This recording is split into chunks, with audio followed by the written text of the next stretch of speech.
This is LBC from Global, leading Britain's conversation with James O'Brien.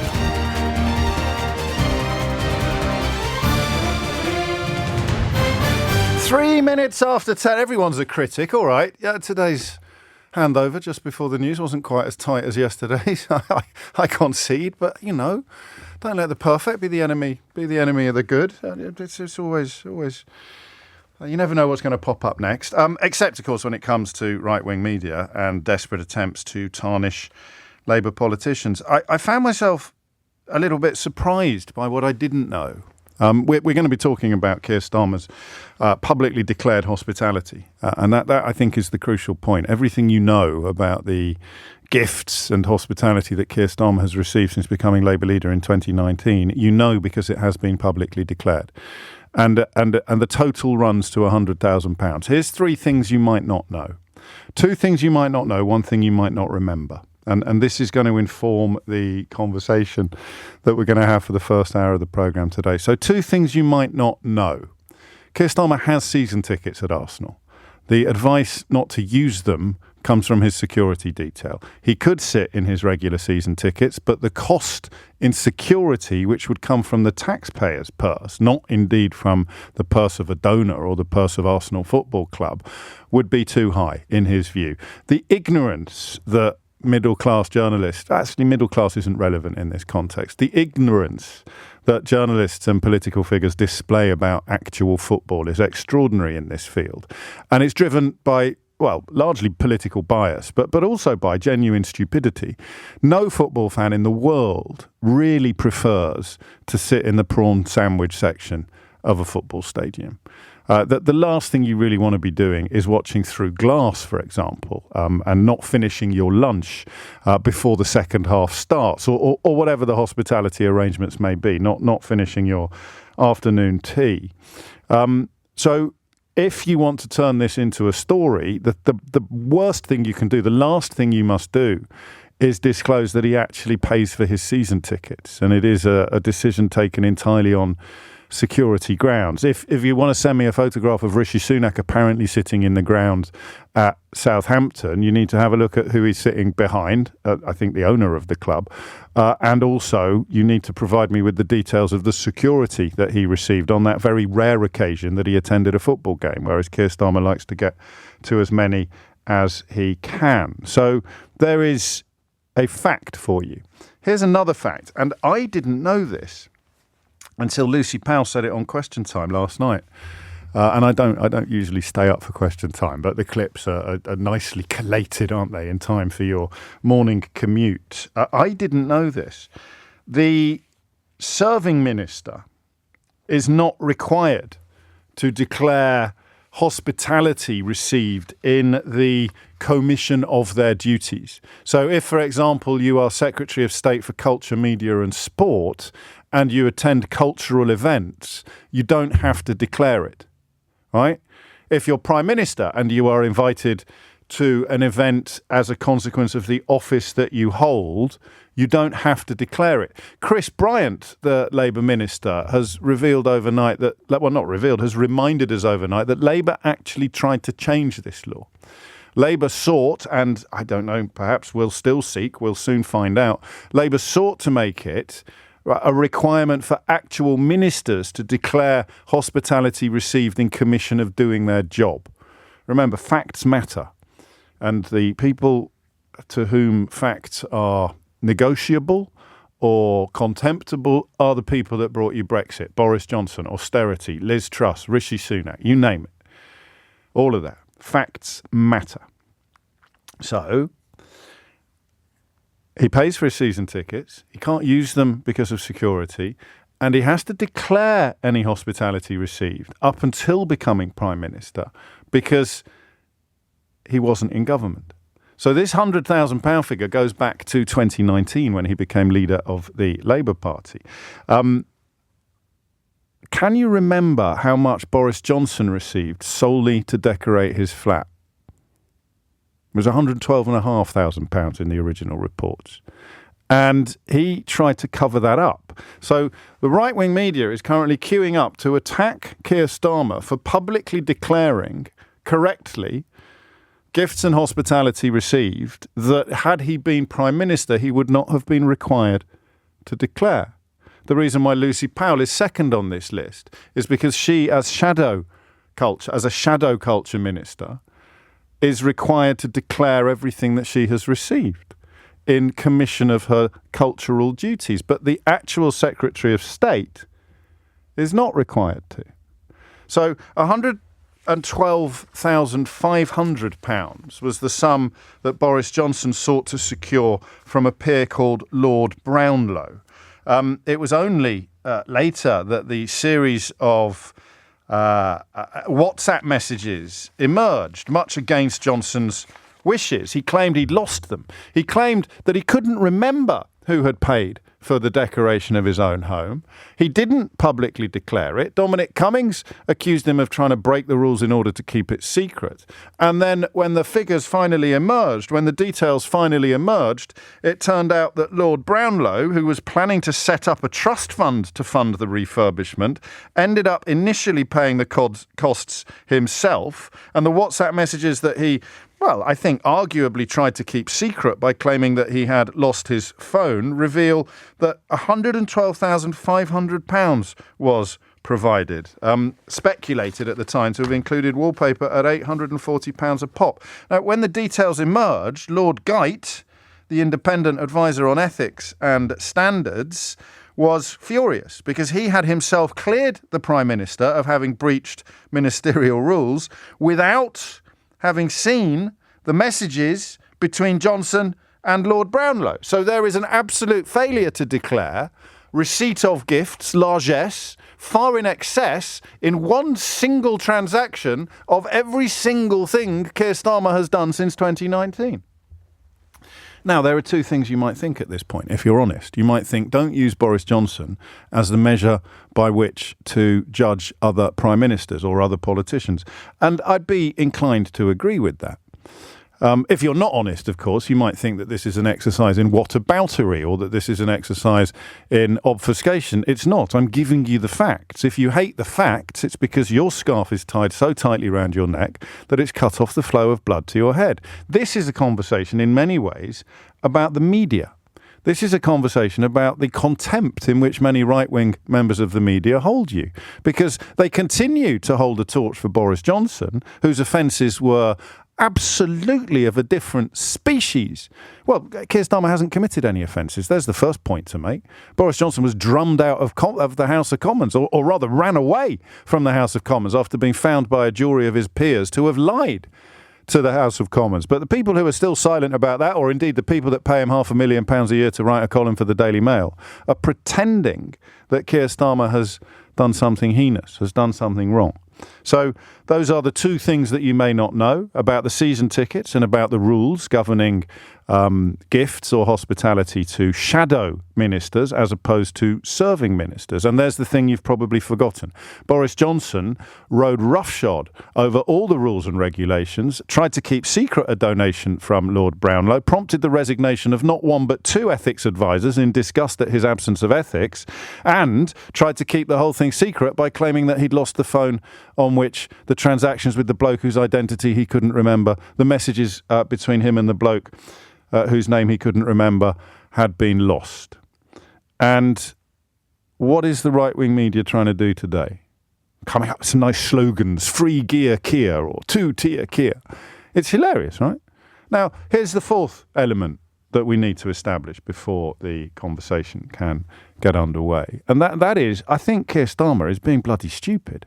Actually, I think he is. I could be wrong. I'm conscious of overcompensating. I was tempted this morning not even to talk about this because it is so obviously a balloon of nonsense. But I decided to talk about it because I was fairly confident you wouldn't be as across the facts as I have become in the course of the last couple of hours. Those two facts about the season tickets, three, the season tickets, the security, and the what was the other thing? The season tickets, the security and the ministerial rules. You send me funny messages on the text and you can't then get cross with me for being distracted by the stuff that you're sending in that's making me laugh. And then there's the thing that you've forgotten. You've also possibly forgotten the chairman of the BBC having to step down after it emerged that he had facilitated a loan facility for Boris Johnson without telling anybody because Boris Johnson couldn't live on a prime ministerial salary. So, listen, two wrongs don't make a right, but there aren't two wrongs here. There's epic wrongdoing, which was defended slavishly by the people now going after Keir Starmer, and then there is, in my view, quite big misjudgments undertaken by the current Prime Minister. And that's why we're going to not break the habit of a lifetime, but we're going to knock upon a door we rarely knock on, and we are going to ask whether this matters to you. So now you know the facts, and I reserve the right, obviously, to remind you of the facts should you seek to claim that there is some particularly egregious offence underway here. Everything has been publicly declared. Members of government didn't have to publicly declare it. Compared to Boris Johnson, Keir Starmer isn't even a minor offender. He's a completely innocent contributor to public service, accused of being a little bit greedy. And I think that probably works. I think being a little bit greedy probably works, which brings us to Harriet Harman, who I think is a stateswoman of sufficient stature to command our attention when she intervenes, particularly in areas that you might not expect her to. And she has criticised Keir Starmer for, in her words, doubling down on the receipt of hospitality, doubling down on the receipt of gifts, and insisting that he will continue to accept the type of generosity, the type of largesse that he has already received, notably from Wahid Ali, from Lord Ali. And that's where I think, and I could be wrong, and I'm haunted by a message at the beginning of the week about overcompensating. We live in such a bent universe, media-wise. How many left-wing, not even left-wing, how many Labour-leaning voices can you name off the top of your head with a massive platform in the UK media? Go on, I'll wait. That's very kind of you, thank you, yes. But who else? There must be some, you know, because, I mean, think about the right-leaning voices with massive platforms in the UK media that you can name. Well, I mean, on this radio station alone, you've got people that wanted to run for Parliament as Conservative candidates. You've got someone who wanted to run for Mayor of London as a Conservative candidate. I mean, so go on. Then you've got all the columnists in the Daily Mail, all the columnists in the Sun, every presenter on these weird new TV stations with no viewers. So go Labour, and that is really hard. Could you all get your tiny violins out now, please? I'll wait. Okay, thank you. Now, could you start playing something, maybe like the theme from the Hovis adverts? Something quite sonorous and dolorous, something quite sad and slow, okay? Can we all play that now? It's very hard for me, you know? Wah, wah, wah, wah, wah, wah, wah. That's the Last of the Summer Wine, isn't it? Not the Hovis. That's quite good. You can play that, actually. Play the theme from Last of the Summer Wine on your tiny violin, please. Well, I tell you how hard it is being me. So I come on air this morning, I see all the front pages desperately trying to pretend that Keir Starmer's done something heinous. I know that you will, many of us will be tempted to swallow it. But what I have to do is decide whether it's worth talking about at all. Do I come on air with my carefully polished pins and burst the balloons of balderdash that have been inflated by almost everybody else in the media? Or do I ignore the balloons of balderdash on the perfectly reasonable grounds that they're full of balderdash? And I don't know the answer to that question. Should I be talking about it at all? Am I only talking about it because the balloons of balderdash have been so successfully inflated? But isn't that a reason to actually come on air and pop them with my carefully polished pin? 3 or 4 pins today, and it's not even 20 past 10 yet. So does this matter to you? And in some ways, the more you lean towards this government, the more relieved you are that things like, and I'll do this entirely off the top of my head, all right? Things like the unlawful prorogation of Parliament, things like misleading the Queen, things like expelling 21 MPs from the parliamentary party for refusing to tell lies about Brexit, things like Barnard Castle, things like trying to rip up the rule book on parliamentary standards because Owen Paterson had broken those standards. I've got some funny news for you on that front coming up later. Things like having a Prime Minister found to be in contempt of Parliament and running away in disgrace before his own constituents could hold him to account. Things like fibbing or desperately trying to cover up the receipt of £112,500 worth of home decor, a figure that exceeds the sum total of what Keir Starmer is supposedly on the hook for now. Getting your own dinner delivered to your own home during COVID, having more offences committed at the address of 10 and 11 Downing Street than at any other address in the entire country, despite the fact that you were making the laws that the rest of us were required to absorb, throwing huge parties, drunken bacchanals, while the rest of us couldn't even attend the funerals of family members if we weren't part of the very, very tight inner circle. That's 10 things. That's 10 things without looking down. But Keir Starmer received some free clothes and some football hospitality and some glasses. Oh, and they didn't realise they had to declare his wife's dresses. So they did. Do you see? Do you see how bent this country is? Do you see how bent my profession is? It's absolutely extraordinary. And what I mean by the Last of the Summer Wine theme tune and the tiny violins is that even someone whose entire career has unexpectedly become a corrective to the lies and embellishments and exaggerations that are in almost every other corner of the UK media. Yesterday, for example, having to come into this studio and see Nigel Farage sitting there, knowing exactly the role that he has played, picked up on yesterday by Mark Rowley, the head of the Met, in the emboldening of the kind of racist thugs who sought to set fire to hotels, sought to burn people to death in their own beds. And even I sometimes think, am I going mad? I mean, is it as bad as all this? But my goodness me, it is. So, 0345 6060 973 is the number you need to tell me why this does matter to you. James O'Brien on LBC. Call 0345 6060 973. 22 minutes after 10 is the time. It doesn't seem to me to be an unreasonable requirement that people should pay for their own clothes if they are in public life. And you can hold two thoughts in your brain at the same time. You can think that Keir Starmer should have paid for his own clobber. I think the wife issue is slightly different. I don't want to mansplain, but I think the pressure upon women's wardrobes in the public eye is very different from the pressure on men's.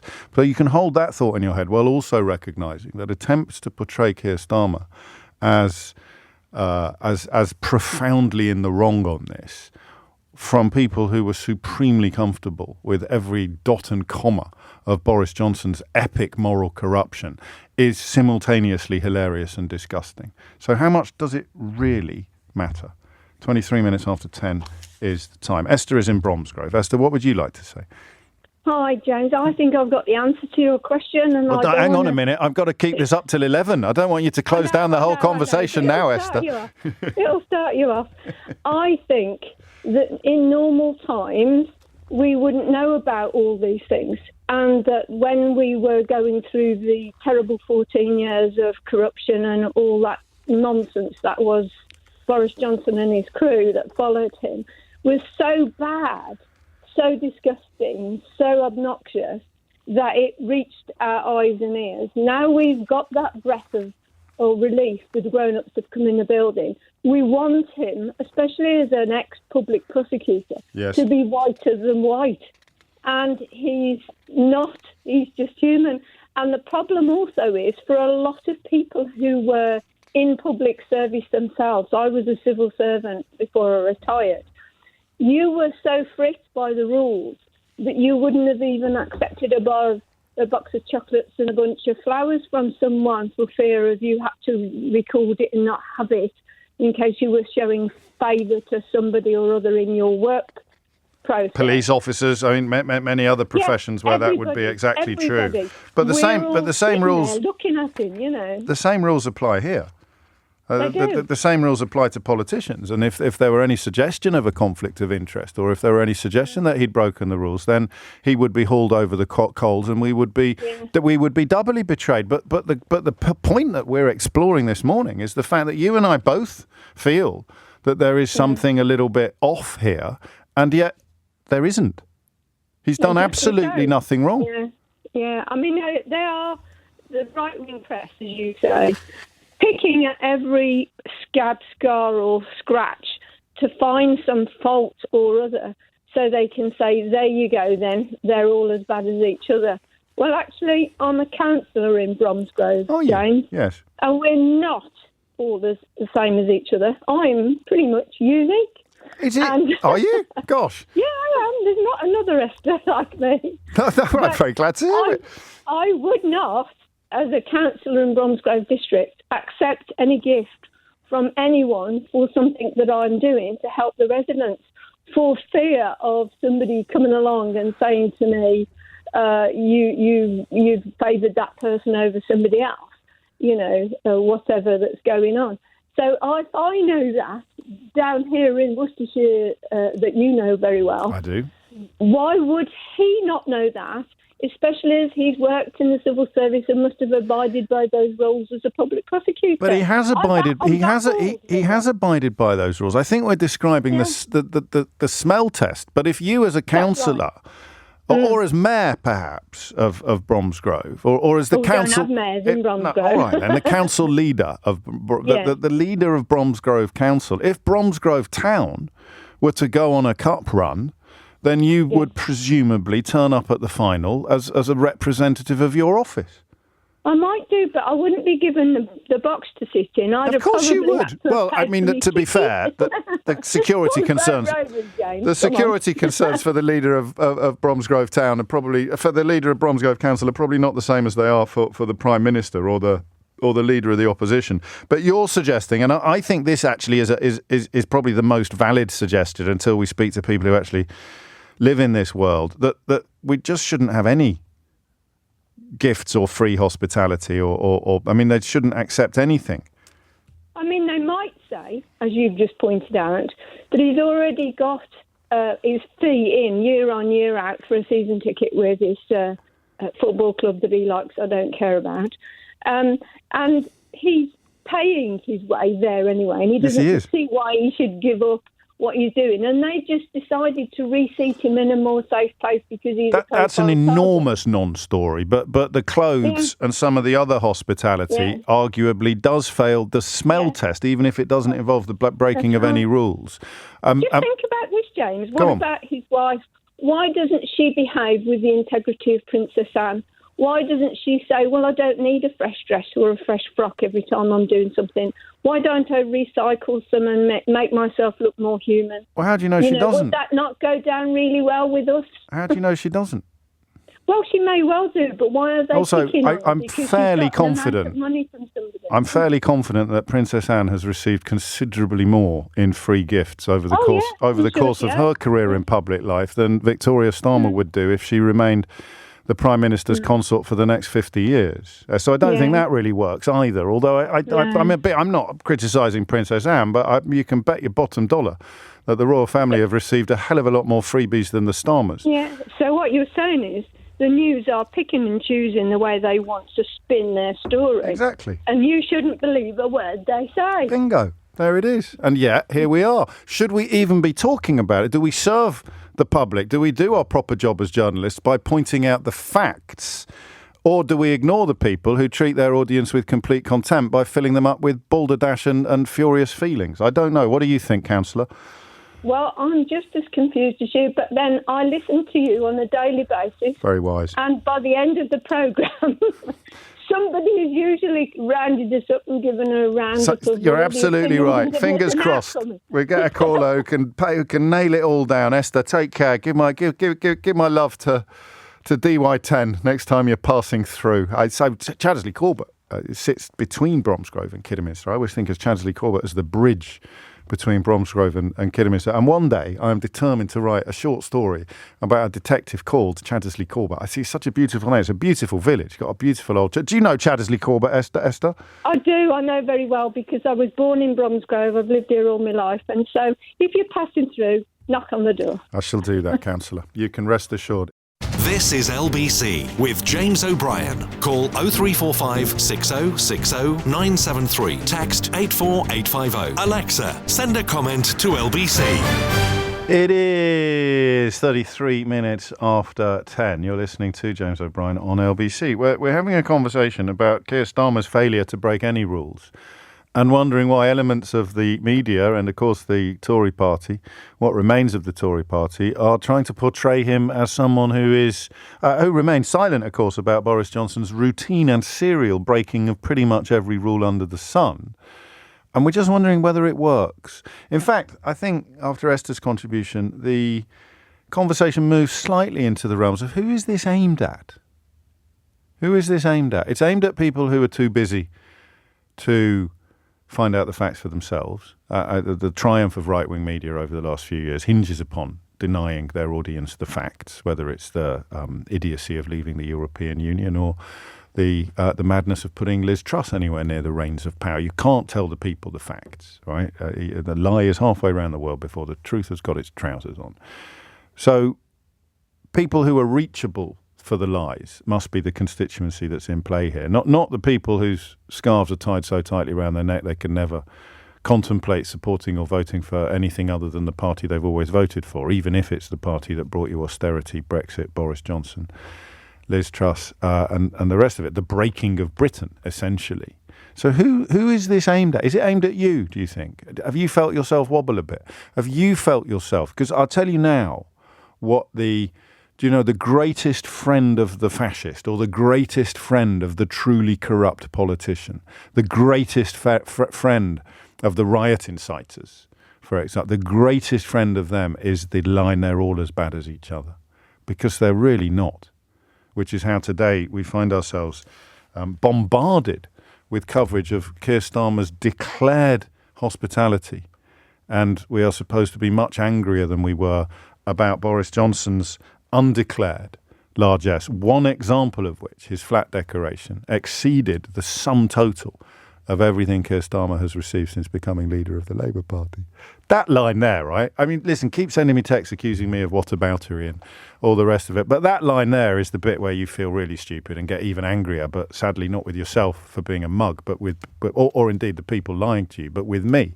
This is another cross that I bear, another little round of the Last of the Summer Wine theme tune, please. So the total that Keir Starmer has received since becoming leader of the Labour Party is less than the largesse that Boris Johnson tried to keep secret when he was having his flat decorated. And I don't think that was what Lord Geidt resigned over, the second ethics advisor to resign in disgust at Boris Johnson's behaviour. I think he resigned over the Partygate situation. Although he was misled, he was very cross about not being told about what had gone on during the flat decoration. So just compare those two stories, one of which is utterly scandalous and one of which is not. One of which is not even a minor breach of any rule.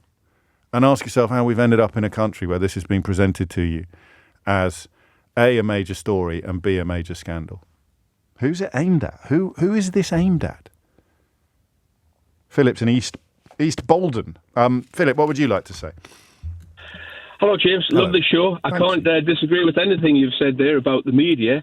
I'm a Labour Party member. I've tried to be a councillor twice in the area that I live, which tends to be a little bit more conservative, to say the least. Where is East Bolden? Are you in the northeast? It's in between Sunderland and South Shields and Newcastle. Okay. The glorious triangle. Fantastic. Smack in the middle of it. Go on. Yeah. I'm trying to convince people that the story, as you state, is not a story and disgraceful. But but I have problems. A neighbour of mine said, I'm never going to vote for the Labour Party again. Yeah. And I said, why? And he couldn't really explain Well, it. there's the answer to the question of who is this aimed at? And there's your answer. Yeah, well, it was him. Yeah. I have listened to the programme, yeah. But I'm almost the same age as Keir Starmer. I've got 5 daughters, 10 grandchildren. When I take my children on holiday, I pay for the holiday. When I take my children to the football match, I pay for the football match. And I'm struggling with the moral high ground. And I know that the Labour Party's always had to try twice as hard as the other parties to get the moral high ground because of the press, exactly. I just think it would be much better if Keir Starmer went back to when he was the DPP and didn't accept freebies and made a statement like that. His sort of big independent rival here is Jamie Driscoll, who was kicked out of the party. Without going into any of that, one of his big claims and his moral high ground is that he never accepts freebies. And I'm still a member of the Labour Party. If you're leader of the Labour Party, you get invited to the FA Cup final, you get invited to the Euros final, you get invited to the Challenge Cup final. I mean, these are invitations. And if you don't turn up, you get accused of being unpatriotic by precisely the people that are giving you the kicking for turning up. So I'm not buying it, actually. I'm not buying it. I get where you're coming from, and I'm worried about your neighbour. But imagine if the leader of the opposition wasn't sitting in the background at a big England game, or wasn't sitting in the background at the Challenge Cup final. You know, so what is the offence here? Accepting invitations. The clothes are different. The clothes are different. I don't think there is an offence. No, but I don't think there is an offence. But I think the moral high ground would be say. Yes, I'll accept that, but I'll make a donation to charity. And I'll go back to what I said at the start. You know, there's a non-story. He's not breaking any rules, but to gain the moral high ground, then he could make some charity. Well, I think he could make moves in that direction. I don't think you can gain the moral high. He'd be accused of virtue signalling if he did that. I could be wrong, but your neighbour. The clothes are tricky. I think the clothes are trickier than the hospitality. But the hospitality, and your neighbour would never have voted for Boris Johnson, I presume. But and it is the media who inflated him all the way to Downing Street. The media that turned a blind eye to everything from his serial adultery through to his moral and political depravity. That the same members of the media are going after Keir Starmer on this, and your neighbour proves that it works. So let's imagine... Exactly. And this is what Harriet Harman is saying. Harriet Harman is saying, don't double down on it. But what Starmer is calculating, and I think he might be getting this wrong, what Starmer is calculating is the importance of not changing your behaviour because of the people and the forces that we're describing coming after you with their confected fury. That's the crux of this whole conversation, isn't it? Should he buckle to the lies and propaganda of the right-wing media because the lies and propaganda of the right-wing media are working on people like your neighbour? Probably not. But I think there could be some VM media. You know, I haven't read a lot about this story, but I think about a year ago he went on holiday in Wales. The holiday for his family was paid for. I think you could say that you don't need to accept that one. I do accept your point about high-profile events like the FA Cup. But remember, this covers a 3-year period. This goes back to when he became leader of the Labour Party. Again, a lot of the coverage seems designed to suggest that he's accepted all this hospitality since becoming Prime Minister. And of course, as Prime Minister, he's not required to declare anything. So the problem goes away unless they change the law. And but you've nailed it. You've nailed what I failed to articulate. You could call it the smell test. I don't know. But is that even fair? You know, there is no fire here. There is no fire. But there is smoke. And it's the smoke that's got up the nostrils of Philip's neighbour. It's the smoke that's got up my nostrils. There's a smoke that makes me think, oh, you silly old sausage. Why have you even allowed yourself to be accused of these things? To which his response, and this is coming from Simon, Starmer absolutely has to ignore this kind of media and all the performatively angry dummies. And I don't know. And that's a really interesting question. And that's a question we're probably going to be returning to again and again during this government. Should Starmer ever acknowledge the propaganda and lies of his enemies, his many, many, many enemies in the media? So how helpful is it for me to sit here reminding you of Boris Johnson's moral depravity or Dominic Cummings's regime in Downing Street and all the awfulness that entailed, how helpful is it? I need to remind you that the people pretending to be outraged about Keir Starmer were categorically not outraged about the much worse conduct of their heroes. But how? I don't know, you see. I mean, I'm thinking, like Harriet Harman, just announce you're not going to take any more. But then what do they do next? What do they make up next? What do they inflate next? What do they embellish next? What next massive balloon of balderdash prompts him to change course from what he would otherwise do? I genuinely don't know the answer to that question. Sarah is in Westminster. Sarah, what would you like to say? I think it's all absolute nonsense, and I think if... Yeah, but it's nonsense that works. I'll shut up now. I'm interrupting you before you've even drawn breath. But it's nonsense that works, and that's where I'm nudging the conversation next. Absolutely. I mean, I've seen on Twitter people saying that Rishi Sunak sat amongst fans at Southampton, and that is just a load of rubbish. He's surrounded by men in suits. How many Southampton fans do you know that go to football in a suit?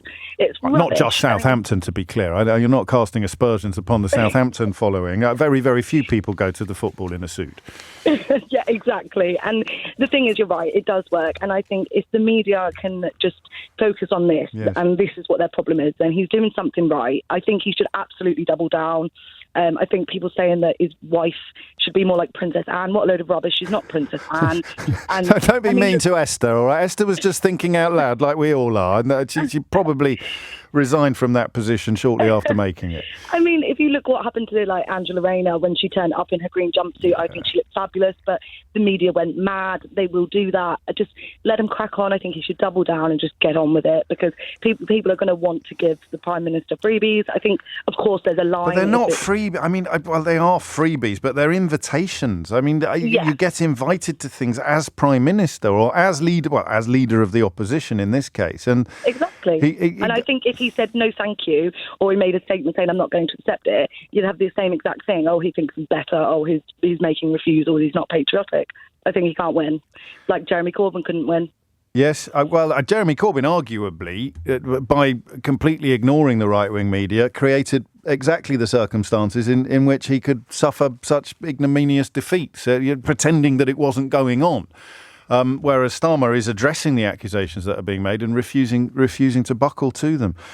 Harriet Harman, always worth paying attention to, has suggested that his excuses were making things worse, which is at odds with Sarah and still slightly at odds with me. The Prime Minister had made a mistake, she said yesterday, by doubling down and insisting that he would continue to take donations from figures such as Lord Ali. I think that there's three elements of this conversation now. There's the Arsenal football, which is stupid to suggest that he's done anything wrong there. There's the clothes and spectacles, which I don't get. I don't know why you would need to do that, except to say that he looks really smart and statesmanlike, and I don't know that he could do that on his salary. And then there's all the hospitality, which is a question of getting out there, accepting invitations from people who are inviting. My dad always used to say to me when I first got going in newspapers, when I became show business editor and I started getting invited to all sorts of things, my dad always said to me, they're not inviting you, son. He'd get my business card once and he said, look at that. He said, they're not inviting James O'Brien, they're inviting show business editor. You stop being show business editor tomorrow, you won't get any of these invitations. Which was not quite true, actually, but it was largely true. Depends what kind of friendships you've struck up with the people who were issuing the invitations in the first place. But Dad always said that, and I always thought, I didn't really take it on board at the time, but it's the office that is being invited. Leader of the opposition has been invited to the football. And I mean, it's really odd, this. We're arguing that there is smoke, but there's no fire, which is a mad thing to argue. It's a complete contradiction of the old proverb, isn't it? And we're also increasingly informed, and the more informed we become, the easier it is to arrive at Sarah's conclusion that he has done absolutely nothing wrong. And yet here we are, talking about it. Should we be? This is LBC. Message James O'Brien on WhatsApp now on 0345 6060 973. 10:49 is the time. There's an extraordinary press conference underway with victims of the former Harrods owner, Mohammed Fayed, the subject of an extraordinary BBC investigation into allegations of sexual assault and rape. I'm sure more details of that will be brought to your attention in the course of today, but more claims coming forward as a consequence of the BBC investigation that was published yesterday, and some of the details contained within the testimony of his victims are horrific, absolutely horrible. I mean, the crimes themselves, but also the culture of cover-up and the allegations that members of his security team would be involved in intimidating women who had been assaulted and in some cases even raped by him. So that I don't know quite where that story goes next, but it certainly isn't going away, despite the fact, of course, that Mohammed Fayed died in September of last year. 10 to 11 is the time. They're much more serious than anything to do with football games or free suits. But I noticed that the Conservatives are trying to blame this on Keir Starmer as well, because one 15-year-old girl who accused Mohammed Fayed of assault took her case to the police, and the CPS decided that there was no realistic chance of conviction, and so didn't pursue the case.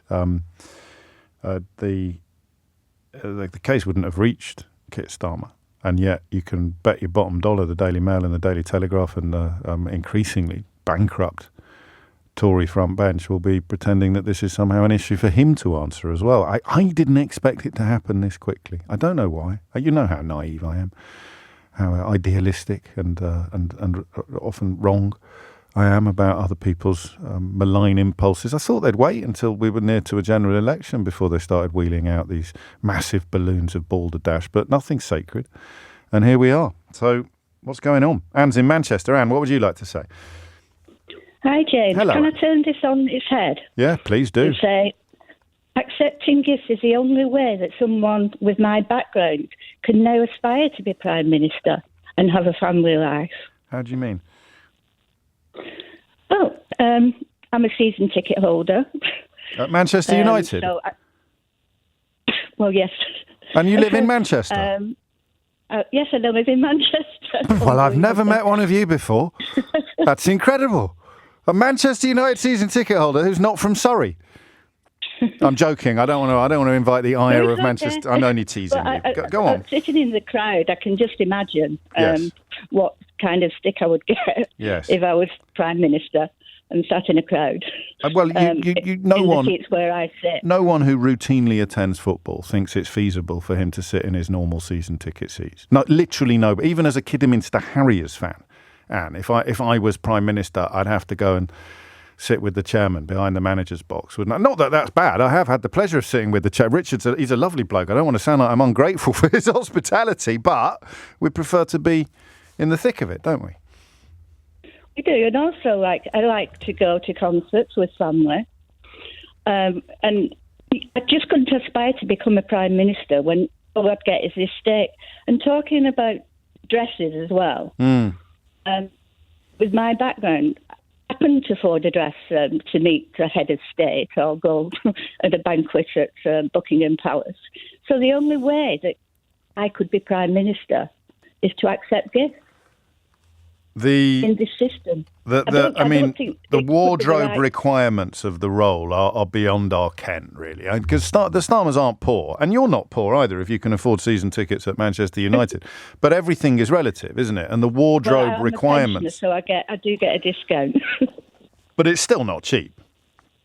Oh, and it's not cheap, but it's worth it. Yes, no, I'm right. This season? Oh, no. It's going to get better. Yeah, okay, it's worth it. Football banter. No one tunes in for this, but when it happens, I love it. So I mean, you're sympathetic to the simple detail of the case. Really, is that he can't sit anywhere else, and she certainly needs a little bit of help with her wardrobe because the requirements of the wardrobe have suddenly gone bonkers compared to what her requirements would have been previously. They're not poor, but they're certainly not sort of Rishi Sunak rich. I wouldn't know where to start, if I'm going to visit the Queen at Balmoral. What do I wear? My wellies. No, you should take your wellies. The right kind of wellies. I could find out for you. I could make some calls, actually, and if you ever do get the invitation... we wouldn't be the Queen anymore, would it? It'd be the King. But if you ever do get the invitation, I shall find out for you. So who's it aimed at then, Anne, briefly? Who are these balloons of balderdash supposed to be persuading? It's putting people off. if the only way that you can, become Prime Minister is to accept gifts under this system, then you wouldn't do it, would you? If you're going to get a kicking for doing it, then what are you going to do instead? I don't know. And accepting gifts or receiving invitations. You go to a party, no one accuses you of accepting a freebie. You get invited to the football. It's not really accepting a freebie for me is something that Pop Bitch accused. Are you familiar with Pop Bitch, Anne? No. It's a scurrilous website that told fibs about me earlier this year. It claimed that I was ringing around PR companies trying to get free tickets for the Six Nations rugby, which was so completely removed from reality and so completely made up that you sort of find yourself wondering whether there's another James O'Brien out there doing things that you're getting the blame for. But that would be, if you're ringing people up saying, can I have some free stuff, please? That's very poor conduct. Not mentioning any names, but that is very poor conduct, particularly for a public figure, because then the conflict of interest kicks in. Then you find yourself wondering what is the quo that you get pro the quid, or what is the quid that you get pro the quo. But yeah, I mean, this is a story about the leader of the opposition getting invited to loads of places because he's the leader of the opposition. And the more we talk about it, the harder it is to remember what it is that we're supposed to be getting cross about. Oh, he's got to be whiter than white. He is. You can't say Keir Starmer not breaking the rules proves that he's just as bad as all the people who did break the rules. Which reminds me of Owen Paterson and the most delicious postscript to Owen Paterson's public disgrace, which was fast followed, of course, by Boris Johnson and Jacob Rees-Mogg and a bunch of other people, including senior members of the right-wing media, desperately trying to rip up the rule book full of rules that he had broken because the rules had been broken by their friend. But they're all the same as each other. Keir Starmer has broken no rules. But don't let me go home without giving you the Owen Paterson story. Anne, is it a home game tomorrow, Anne? No, let me see. No, we're not at home tomorrow. Right. It's next week. Right, I wish you luck for the away game then. Lawrence is in Wiston, it says here. Another place I've never heard. I'm having a geography lesson on the show today. Lawrence, what would you like to say? Hi, James. Thanks for the programme this morning. You're very welcome. I think people of our generation are all turning into Victor Meldrews, to be quite honest. But the invitation to be a miserable git is quite hard to resist sometimes. Yeah, it's an open door for us. But I think, first of all, I'm not a Labour supporter. I used to be Conservative supporter, no longer anymore. I mean, they pressed the typical Conservative self-destruct button about 6 years ago, yes, and they've never recovered for it, and they've gone into oblivion, and who cares who the leader is? He won't be the leader by the next time they come to have a general election. But the more important thing is that there's no story here. There's no story at all. He hasn't broken any laws. And there's no issue. Or rules. He hasn't broken any parliamentary rules, crucially. No, nothing. There's nothing to go at. And yet this has been blown out of proportion. The sad thing for me is this is hitting front pages, it's hitting TV, it's hitting radio, and of course we all get excited about it. There's bigger things that we should be talking about at the moment that really are so critical to the future of our economy, to the future of our security, to the future of world security. We're on the potential grip of two world wars in the Middle East and with Ukraine and Russia. And this is really what we're talking about. The right-wing press should be absolutely ashamed of themselves. Why aren't they digging... And the left-wing, well, what's left, if there is such a thing as the left-wing press? Wherever it is, it doesn't really matter where it sits. But, if it's 200 grand in the bigger picture, and I know some people say, it's 200 grand, et cetera, but it's a drop in the ocean compared to what the corruption of some people in the previous government gained out of the PPE. It's a different universe. It's a different universe of wrongdoing. I mean, it's not even. We're not even We're comparing wrongdoing to non-wrongdoing. It's incredible, isn't it? The more you think about it, it's stupid. Now, I do think, trying to take the balanced point of view, that actually a lot of things that happen with governments and politicians, it's optical. It's what people see, and I would suggest it was probably the wrong time for Keir Starmer to do these type of things. I'm sure he's got enough suits to land him through to the next election. And I know he did it all before. He did it all before the election. Yeah, all of it. Every single penny is before the election. but he's still probably got those suits from the last next election. Of course. Yeah. And when you come into these roles and responsibilities, that there are clearly some things that you gain by taking these positions, but there's some things that you lose. And he might have just had to give up his season tickets and not go to the football at the moment until we actually start to see recovery of the economy. We actually start to see we're looking after people. These are valid. I mean, no one would deny him any downtime whatsoever. I wouldn't necessarily agree that he shouldn't be going to the football if it is the sort of the key pleasure that he had. But remember that the trouble that he got into when he said he tries to have dinner with his family on Friday nights, Lawrence. I mean, I'll say that again because you possibly think I exaggerate the bentness of the kind of people that are inflating these balloons of balderdash. Do you remember how much trouble he got into when he said that he would try to have dinner with his family on Friday nights? Yeah, of course you do. I think it happened even on this radio station. But here is a criticism, and this is from one of the journalists I most admire, actually, the public policy editor of the Financial Times, which is neither right-wing nor left-wing, but dedicated to the facts, which means that Brexiters hate it. Starmer and Labour have created a vacuum by failing to create a plausible, positive growth and rebuilding narrative in their first few months. So the narrative of everything being broken without now, after 100 days, having a proper prescription for repair and improvement, that, to me, is something that Keir Starmer can be criticised for and should be criticised for. That this is from Pete Foster at the FT, and he points out that when you have a vacuum created by the failure to create plausible positive growth, a failure to promote a plausible rebuilding narrative, then the vacuum will be filled with noise. And the noise that is filling the vacuum, because journalists have papers to fill and shows to fill, the noise that is filling the vacuum is the nonsense about how much Sue Gray gets paid, about Keir Starmer's fondness for football, attending football matches as a guest of the clubs or as a guest of the FA. So he does bear some responsibility. And that criticism, for people too stupid to understand what proper criticism and proper journalism is, I'll try and help you, although I'm probably wasting my breath. The criticism there, a substantive criticism of policy decisions, is 1,000,000 times more troubling. It's a much, much bigger problem for Keir Starmer than criticism about his suits. So the bent right-wing media is not only dishonest and stupid, they're also missing the opportunity, because it won't sell as many papers, to provide proper substantive criticism of paths that the Labour Party under Keir Starmer has already set off down. Chiefly, that failure identified by Peter Foster of the Financial Times to create a plausible, positive growth and rebuilding narrative in their first few months. The history books will be a lot more concerned about that than they are about free spectacle. This is LBC from Global, leading Britain's conversation with James O'Brien.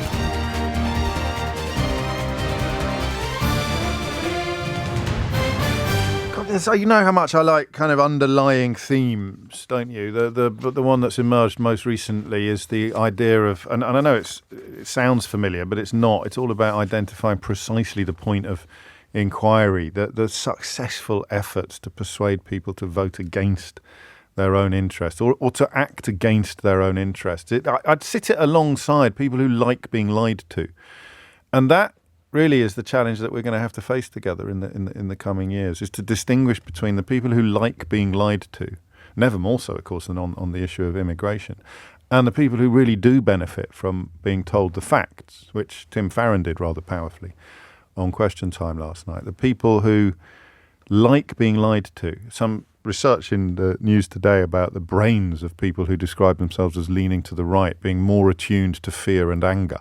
So I think that probably leads, although the differences are relatively small, they're probably reading too much into it.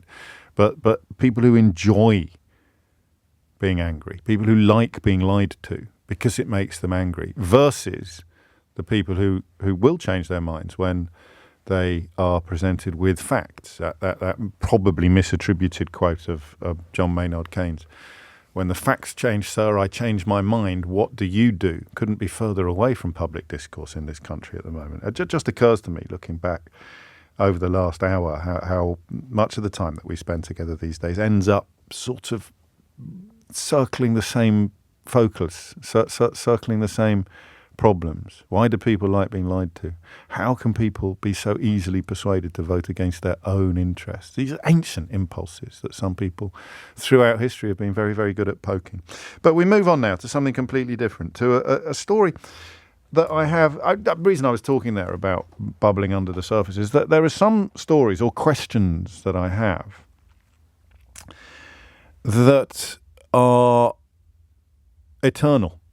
And they're permanent. I don't know how long I'm going to do this job for. I find myself surprisingly attracted to the idea of an early retirement, actually, and then I have days where I think, I can't imagine ever giving up this job. I'll be like Tommy Cooper. I shall pass away in the saddle, so to speak. But I don't know how long I will be doing this job. So I don't know if I will be on air when we begin to find out the answer to this question, which is what happens when all the people renting retire? Or what happens when all the people renting want to retire? What happens when this new generation of non-home owner, remember that under the Tories, for the first time in living memory, we became less likely to own our own home than our parents. What happens when all of those people approach retirement age, where once as homeowners you would have been able to, you would have paid off your mortgage by then, most likely, ideally, and therefore it wouldn't be a problem. Or as a resident of social housing, or what used to be called council housing, the rent would be affordable, and it would be met in conjunction with your state pension. But now, if you are renting in the private sector, what happens when you reach retirement age? Because you ain't going to be able to pay your rent on your state pension, and the damage done to the welfare state in the context of what used to be called housing benefit and the rest of it is, cataclysmic. I presume you'd have to sign yourself up for some form of universal credit. So the point is, I don't know, but I do know this. Winter is coming. There is some sort of apocalypse on the horizon when this happens. And the first sign of it in the news, because I've been asking you that for ages. We've never done it as a phone-in, and we're not going to do it today. It's precisely that, as a phone-in. The news will begin to address this issue as the clock ticks, as the world turns, as the years pass. And as I say, we may still be spending our mornings together when this particular chicken comes home to roost. But here's an indication of why I think this is such an urgent issue.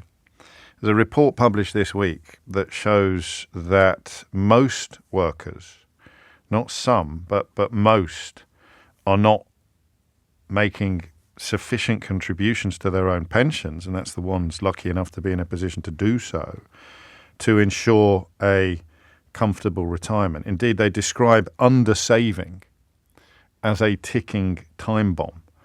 It looks at the adequacy of future retirement savings and finds that less than half of private sector employees contribute what they need to contribute in order to have a relatively comfortable retirement.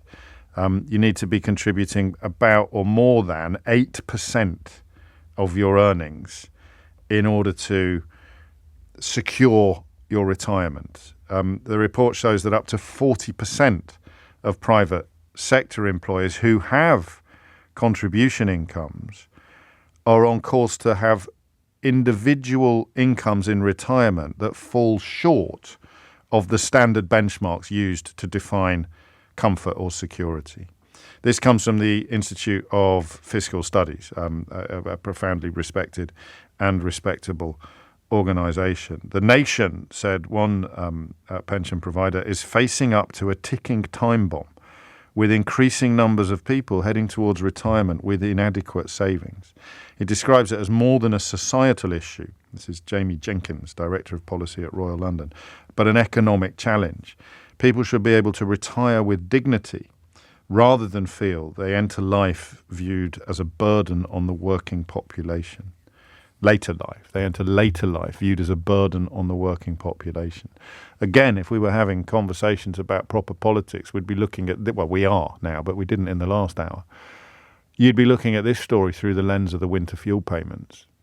So the 60% of pensioners who are well, actually, this is in the future, but the dedication of various governments of a conservative flavour, and I think under Tony Blair as well, to look more to look after pensioners because they're more likely to vote Tory, but forgetting all the people who are going to be pensioners soon.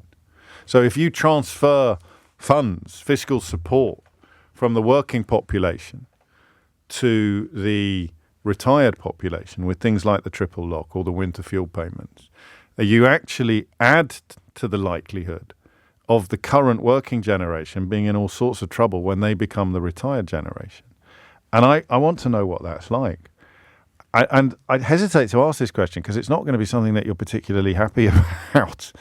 But, I come from a position of sympathy, and I would certainly see it more as a consequence of politics and the financial sector's irresponsibility than I would of any silliness or wrongdoing on your part. But here's the question. Have you been ambushed by your own retirement? You just presumed that you were going to be quite well set up. Have you realised, perhaps as a consequence of your housing arrangements, have you realised that you're genuinely never going to be able to retire? That's the question, possibly, but it may be built upon a misapprehension on my part or a misunderstanding on my part. What is it like to realise that you can't retire? How big a constituency of people is that? Martin Tooting, who is statistically reliable, tells me that there's currently £15 billion being claimed in housing benefit by pensioners. So there's the answer. What happens when everybody who's renting now wants to retire, if they can afford to? The cost to the public person. How much of that £15 billion is making its way into the pockets of private landlords? Making its way from the taxpayer to the private landlord, to the private investor, to the usually, not always, don't at me, the usually already wealthy, independently wealthy private landlord. It's what the Tories have set up. All these siphons that take money from you and me to people who've already got more than they could ever need. The landlord enrichment goes hand in hand with the removal of property ownership from the reach of so many people. It's incredible when you think about it. But pension undersaving is a ticking time bomb. What is it like when you actually start to hear the ticks? 0345 6060 973 is the number that you need. And I'm talking about your lived experience, as it were, of realising too late that you are in this category. Lawrence O'Brien, no relation, he's a research economist at the Institute for Fiscal Studies. He says too many private sector employees appear on course to end up on a low or disappointing retirement income. A quarter of employees still not saving into a pension at all. Auto-enrolment is perhaps one of the answers to this problem. But the reality of it for you now is what? What is it like to arrive at what you thought would be retirement and realise that you can't afford it? And we can't get an answer how widespread is it, but we can get an inkling, can't we, by how many people respond to this question by saying, crikey, James, that's me. And it's too late for you. Arguably, for someone listening to this in their 30s or their 40s, you could be the wake-up call that they need. Hit the numbers now. You will get through, okay? 0345 6060 973. It's 11:17. James O'Brien on LBC. Call 0345 6060 973. I really respect you, Seema, and I'm like this. And happily, in particularly in recent years, my financial situation has exceeded my expectations, and that just makes me lucky. But otherwise, I would be very much a head in the sand merchant. And Seema writes, as a renter who is now under-saving due to sky-high rent, I don't want to listen to the radio now. And Seema is one of my most assiduous correspondents and contributors. This is my head in the sand moment. Well, my job is to drag your head out of the sand and have a look at the horizon. When you combine under-saving for pensions, property markets, private rent versus difficulty of getting a mortgage. What is on the horizon? What is likely to happen to us when retirement age rolls around? 20 minutes after 11 is the time. It shouldn't... I'll read this one out. It shouldn't be described as a wake-up call, James, when it would be impossible for us to do anything about it anyway, even if we are made aware of the problems on the horizon. You're making us sound lazy. Yeah, you're right. I mean, it will be possible for some people to save more, to increase the percentage of their income that goes into their pension, but you're absolutely right. It won't be possible for everybody who recognises that they should be doing that. And Liam says, I will eventually inherit half a decent house in a good area, so I'll probably rent for the next 25 years and then buy a small property outright when I'm in my mid-50s. If my parents were currently renting or lived in a poorer area, I would never get off the rental. I would never get on the ownership ladder. And what does that mean 10 years later when you're ready to retire? Mark's in Durham. Mark, what would you like to say? Morning, James. Hello, Mark. I'm a 50-year-old man who has working 2 jobs now, and I get auto-enrolled into the company pension every year, and I opt out of it every year for the simple fact that I can't afford for that money to come off my payslip every month. It's as simple as that. And I understand what people say and what you just said about putting your head in the sand and thinking, well, I don't think about it. That's the top and bottom of it. I just do not think about my retirement because I can't envisage myself retiring. I know, but you're thinking about it now, or rather you're thinking about the absence of it, because this describes you, and you'd be, if you're taking yourself out of the auto-enrolment, but if I don't take myself out of it, James, you can't keep your head above water.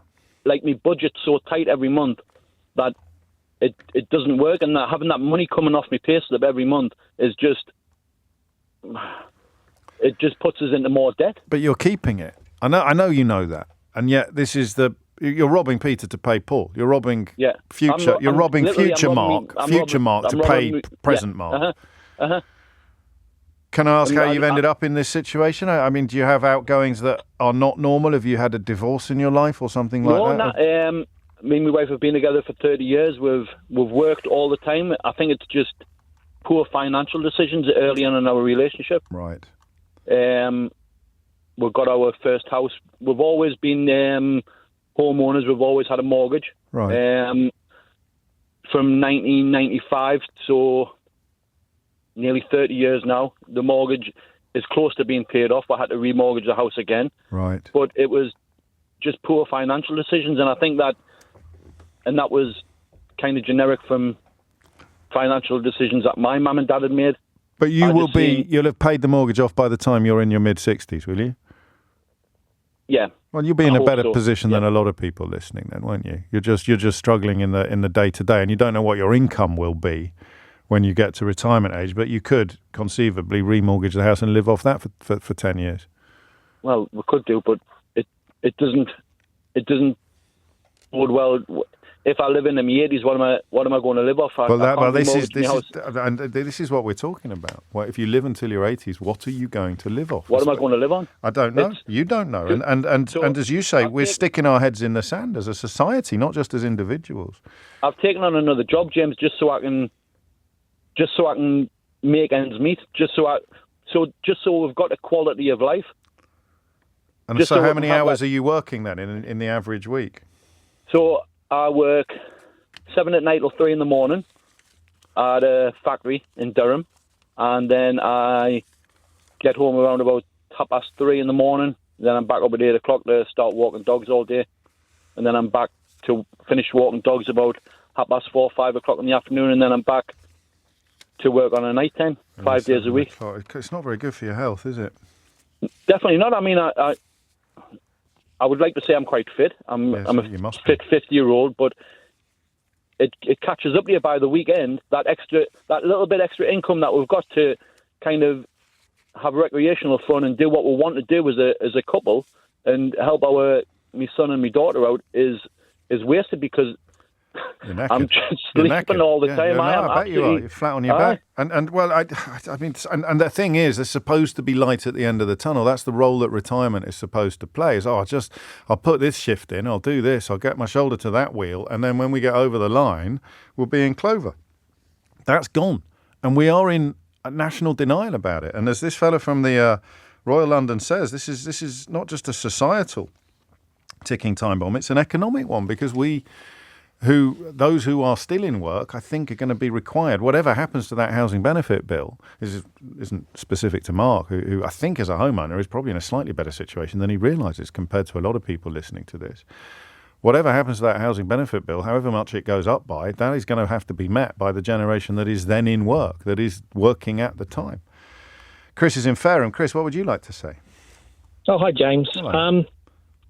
I'm a financial advisor, mate, and when I sit down with people and sort of explain to them what size pots they're going to need, yes, and what level of income they're going to need in retirement, I see the blood drain out of their faces, particularly younger people. Yeah. It is people in their 40s that really have the biggest shock, because they tend not to have significant pension pots at that stage, and it is that wake up, oh, yeah, I am marching towards the age at which my parents wanted to retire at. Or what are they thinking before they sit down with you? Are they not thinking anything, or are they misunderstanding or under a misapprehension? Are they just thinking, well, everything will be? How do you? Because I think, if my fortunes hadn't improved unexpectedly in my sort of 40s, I think I might have been. Luckily, my wife is a lot more responsible than I am. But I don't know. Is there a sort of a dissonance? Is there just a presumption that you'll be okay because we don't see lots of old age pensioners sleeping in this? I don't know. Where does the security, the false security, come from, do you think, Chris, of the people you're dealing with?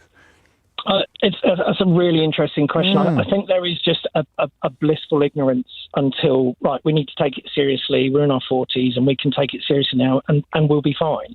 Right. So we've postponed it and now we're going to go and deal with it. And then you tell them that it's already too late to provide the kind of... So when should you be starting? When would you tell people to start thinking about it? I'm going to sound like a right tool now, but my can't really say that. Don't dump it, because I haven't heard that word since about 1984. So no, you're not. My kids have had pensions since they had national insurance numbers. So 16. I started them. No. The second they've got a national insurance number, I think I started with when my son was 1. I didn't think you got a national insurance number until your 16th birthday. Well, maybe I'm wrong with national insurance number, but basically they can have a pension from the moment they're born. So you've opened up that avenue for them from day one. I opened it up and I started chucking it in. But and this is what I tell clients and their children, and I try to be a little bit sort of, I know you're sat in front of me now, Mr. and Mrs. Client, and you're in your 60s or your 70s, but do make sure your kids know that they can pay into their kids' pensions, and basically, Jane, you've got to start as young as you can. You can't be too young. You can't be too young. Massive difference. Of course it is. But then you hear Mark, who cannot afford it. People like that are going to. I mean, it's going to depend upon the efficiency of the welfare state. You're going to have people who've worked all their lives expecting to be looked after when they reach retirement age, which seems to me to be a reasonable expectation, especially when you factor income tax into the equation. But they're going to be the ones most exposed. It is, and when you talk to these people, and then I go into the detail, and they've got these massive mortgages. Yeah. In particular, the last couple of years, they've come out of 1.something% interest rates on their mortgage, and they're paying 5.something. And you say, well, if we work it back, this is the pot size you need to have when you reach 65, 67, whatever age you want to retire at. And you work it back and say, well, this is how much you need to pay in every month. And the blood drains out of their faces. That's when the gulping starts. That's when, as you say. And then you say, well, you can't actually really, as things stand, you can't actually retire at 60. You're probably asking to wait for the state pension. And then, I'm faced with this thing at the moment where the government are sort of moving the state pension age up and up as well. So, was 65, 67, moving to 68 for people of my age. And that is, I mean, we need to be a bit sanguine about that, because life expectancy is getting longer. We're staying healthier and fitter and capable of work for longer. So that's not, And it's a bit unfair if you started work expecting to end at a certain point, but if the finish line moves a little bit further away, that there are some rational and reasonable justifications for that. But equally, the finish line disappearing over the horizon, as I think it's going to do for many of the people that we're talking about today. In a sense, the people whose blood is draining from their faces when they sit over the desk or on the sofa next to you, they're the lucky ones because they're getting a warning in their 40s, whereas some people aren't going to really get it until they're in their 60s. I think this is huge. James O'Brien on LBC. Listen on your smart speaker. Just say, play LBC.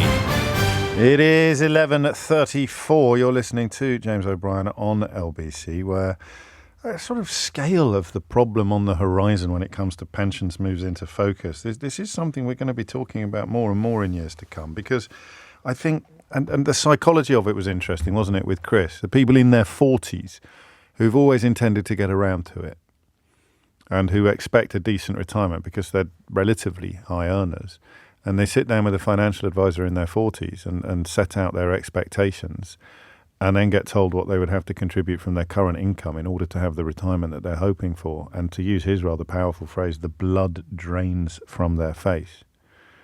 Don't know how this happened, that we've ended up in this sort of situation. But I know that when when attempts are made to protect public sector pensions, the usual suspects are up in arms because private sector pensions have been so badly bruised and hit over the years. And I've told you this before, it's one of my favourite analogies. I've always found that kind of rhetoric, and it comes from almost all corners of the media and right-wing politics. I've always found that sort of rhetoric to be the same as saying, I got mugged yesterday and therefore you should get mugged today. So because government legislation has allowed the private sector to rewrite the rules of pensions, then it is absolutely outrageous that people in the public sector still get relatively good pensions. I've never got that. You should have resisted changes to the private sector pensions. Two wrongs are never going to make a right. But and also, have you ever been mugged? I hope you haven't. Did you really wake up the next day thinking you wouldn't be happy until your neighbour got mugged too?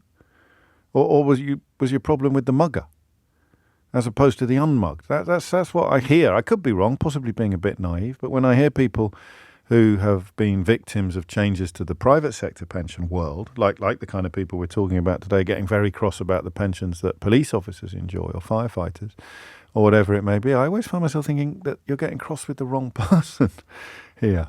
You should be getting cross with the mugger, not with the unmugged. I don't know. Maybe that's a bit naive. Leslie's in Bishop Stortford. Leslie, what would you like to say? Oh, hi. Hello. Hi, James. Hello, Morning. Leslie. Hello. I phoned to say that I've been, for a number of years, I was doing work with a homeless charity, and the number of elderly women, particularly, that were homeless, really, I found it quite shocking to be. People hear about younger people Yes. who are homeless, but, there were women in their 60s and 70s who were sort of sofa surfing. And now I don't know whether that was because of pensions, but obviously they'd had difficulties in housing at their age. And it just seemed really awful. So where were they sleeping? I mean, sofa surfing is quite a broad church, isn't it? Sleeping with friends. None of them appeared, because I used to do sort of driving around as well on the dropping people off at churches and things, which sort of let out their undercrofts and things for people to sleep. Yes. They didn't seem to be many people doing that, but seemed to be living in very difficult circumstances. Why? What would be the abiding themes, the recurring themes to describe their situation? A lot of it did seem to be sort of mental health type issues. Okay, so that's austerity related then? Yes, where they just were unable to cope with life and had made decisions that perhaps weren't very wise. And the onward impact of it was that in their 60s and 70s, they were homeless. And what can you do to help them? Homeless. What can you do to help them? Well, try and help people not to have to live years and years in those sort of circumstances. How did they lose their previous home? Do we know? Not really. A lot of it seemed to be about shockingly, just simple inability to regulate their money. Right. So they wouldn't be paying the bills on time, which would then build up.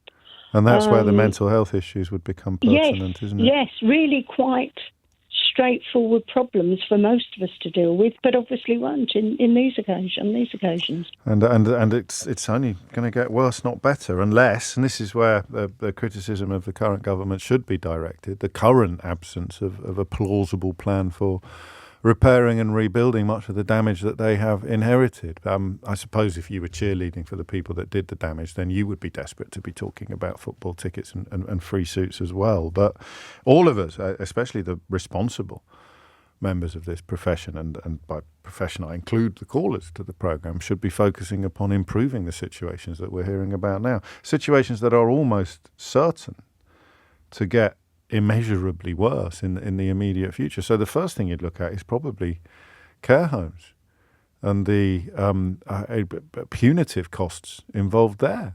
And that's for the people who reach a point of vulnerability that Leslie describes in some cases as seeing them slip through the net. Arthur is in Northwich. Arthur, what would you like to say? Hi, James. Long time, this is the first time caller. Welcome. I'm 73. For the last 50 years, I think the entire country has had its fingers in its ears and gone la, la, la, la, la about this issue. We've known that people like me, baby boomers, were going to be around. We've known there were record numbers of pensioners and there were going to be a smaller number of people earning the money. How on earth did we ever think that this was going to work? You know, it's just crazy. And you just think, why has every single government pretty well ignored it? I retired 8 years ago, and ever since I've had at least one part-time job to keep my head above water. Is retirement becoming a thing of the past in the traditional sense? I think it is. I do too now. I worked for a charity, a local charity, for 30-odd years, mainly with people who were unemployed or had low educational achievements and so on and so forth, you know. Yeah. And I think, if I had to struggle a bit to get a job and work after I retired, what on earth are they doing? Yeah. And if I only had my state pension, I'd be eligible for pension credits. I think that's incredible, isn't it? Yeah. And I've worked at a sort of professional level for quite a long time, and you just think, this is insane. And somebody needs to get hold of this situation, you know, by the throat, really, and sort it. Did you have your fingers in your ears? No, I always thought, what the hell do you think is going to happen at one point? But I always had this vague idea that when I retired, you know, I would be not rich by any means, but I would get by. But I didn't think that I would have to do. Until recently, I've done 2 part-time jobs. So there's a false sense of security born of generational experience, probably of thinking of old age pensioners when we were young and thinking they're all right, therefore I'll be all right. Yeah, because not everybody is working. People who are working on low pay can't afford private pensions. You know, I mean, private pensions not big. 0-hour contracts, self-employment, all of the other areas of employment that have grown up over the last decades are going to reduce the likelihood of you being set up. And as you say, yours didn't reach the parts that you expected it to reach when you were paying into it as a younger man. Well, that's what you're always told to believe, wasn't it? Oh, you get your state pension, you'll be all right. Yeah. And yet we knew, really, you know, we've known for a long time that if you relied on only a state pension, you were not going to live well. You know, we've known. When did that become the truth, do you think? Has that always been the truth? Don't forget, I'm just a mere slip of a lad, Arthur. Well, I think probably we knew about it in the 70s, to be truthful. Okay. I think we know about a long time. You've always heard this expression, I'm only a pensioner. Well, that doesn't suggest that you're living the life of luxury, does it? And yet we've had successive Tory governments prioritising pensioners' economic welfare over everybody else's. And I don't think that's an opinion. I think that's just counting. Yeah, and I think also... we may never know. He's reached the phone line gave out towards the end there. Rosa is in Aberystwyth. Rosa, what would you like to say? I'd like to say I think you're approaching this entirely wrong. You've already identified the issues that have led to this, and about half of your contributors, mostly by text, have been telling you clearly They cannot save because rent is too high. No, just briefly, I read out the. Get evicted if you don't pay. I read out the texts that challenge you the are not getting these texts, majority narrative. Let's be nice, Rosa. Otherwise, no one's going to be able to hear what you say. What are you cross about? I'm just telling you that this is the experience of countless people, is that they can't save because rent is too high. You said yourself. Yes, but we've made that point repeatedly. I don't understand your grievance. My grievance is that we can change these things. We can change what the private pension schemes are. The government can actually decide that companies aren't allowed to do whatever the hell they like and land their workers in a bad situation. We can decide to regulate, even abolish landlordism. Yes, that was the point I made. That's the point I made 5 minutes ago. I don't think so. It sounds to me, and I think talking about changes to legislation governing private pensions are only really complained about when people are trying to attack public sector pensions in precisely the same way. Well, you mentioned it, but you didn't say, okay, I would like to say, why don't we advocate that the government does something about that? Yeah, we also said this is precisely the sort of thing that Keir Starmer should be addressing, and the plausible plan for growth and rebuilding is a much more valid area of criticism than his attendance at football matches or receipt of free suits. I mean, I'm a little bit confused why you're having a go at me. Excuse me, I'm sorry. I think a lot of people who maybe don't usually listen to your show, I don't know. Bloody hell, chill out, Rosa. Why is Rosa having a go at you? What on earth is this woman talking about? I've never heard a more balanced discussion of the looming pension crisis. Here we go. Maybe don't allow these kind of people to come on air. It's a really bad listen. So that's what happens when I read out all the texts as they come into the studio. Yeah, that's fine. James, so what is the point you're trying to make? Some people can't save because rent is too high. The first caller works 2 jobs and makes no pension contributions because he can't afford to do so. The very first caller to the whole programme. I know, and yet you're saying over and over people have a false sense of security. It's not a false sense of security. No, those are other people. So, for example, the people that sit down with Chris, another caller, and who have been capable for 20 years of making contributions to their pension pot, but haven't done so through a false sense of security. So it's almost as if, Rosa, lots of different people have lots of different experiences, and you feel that the programme should have been dedicated exclusively and entirely to yours. No, it's not even my experience, but I felt personally that it was... Well, then you'll allow me to continue the programme that does reflect people's actual lived experiences, as we promised to do at 4 minutes after 11 this morning. Leading Britain's conversation, LBC, with James O'Brien. It's 11:49. Fraser Knight is here to bring us up to date with developments at this Mohammed Fayed press conference. But Keith just said in my ear during the break, said, you know Fraser's title, don't you? Or do we need to put it on the screen? I had no idea you had a title. What are you, a Viscount, an Earl? I'll take that. What do you mean? You mean LBC reporter, Fraser? Yeah, I probably was all right with that one. Okay, I could probably have rolled with that. We'll hear from Fraser shortly. First, Dean is in Poole to steer us back to the pensions conversation. Dean, what would you like to say? Good morning. Hello. Very, very big fan of the show. I've never really felt an impulse to phone you before, but it made me go a bit cold when you was talking earlier on about the situation, because it's exactly my situation. I think I've had blinkers on for years and just sort of walked on through life. All of a sudden, I'm 57 years old, 10 years into a retirement, and I was renting up until a year and a half ago with no idea at all what I was going to do. I mean, my thoughts were I'd probably move into something like sheltered housing, something set up by the local authority. Which is less likely than ever, I think, in terms of simple availability. So you just presume that when you reach the finish line, everything will be okay. I think there's millions of people like you. The biggest thing for me is that I work for the local authority. Good Lord. And I didn't do the sums. When you actually realise within our borough, yes, there are probably only about a dozen sheltered accommodation places. So that would probably be less than 100 people, maybe. Well, this is the worst kind of radio, in a way, because the temptation would be to turn it off, right? And to think, oh, flipping it, I can't be doing with this now. Like, I've got enough on my plate. But we must have got something right today, because you have, as you say, you've kind of had a bit of a slap around the old chops, haven't you? And I guess the thing I don't want to say out loud is it's probably too late for you to do anything meaningful about it. No, luckily, and I'm not going to exactly open the bottle of wine at the moment, but my mum released some equity for me from her property to get you on the property ladder. So a year and a half ago, I moved into my own flat, and I've got a mortgage which will take me until I'm 68. So I've got 11 years. Okay. Oh wow! And then you'll be quite well set up. But again, thanks to Mum.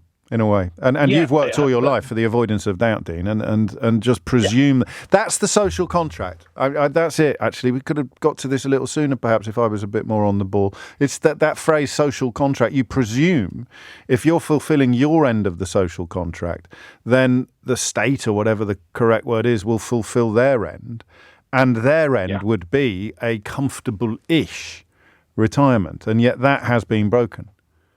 At least have a roof over your head. At least have a roof over your head.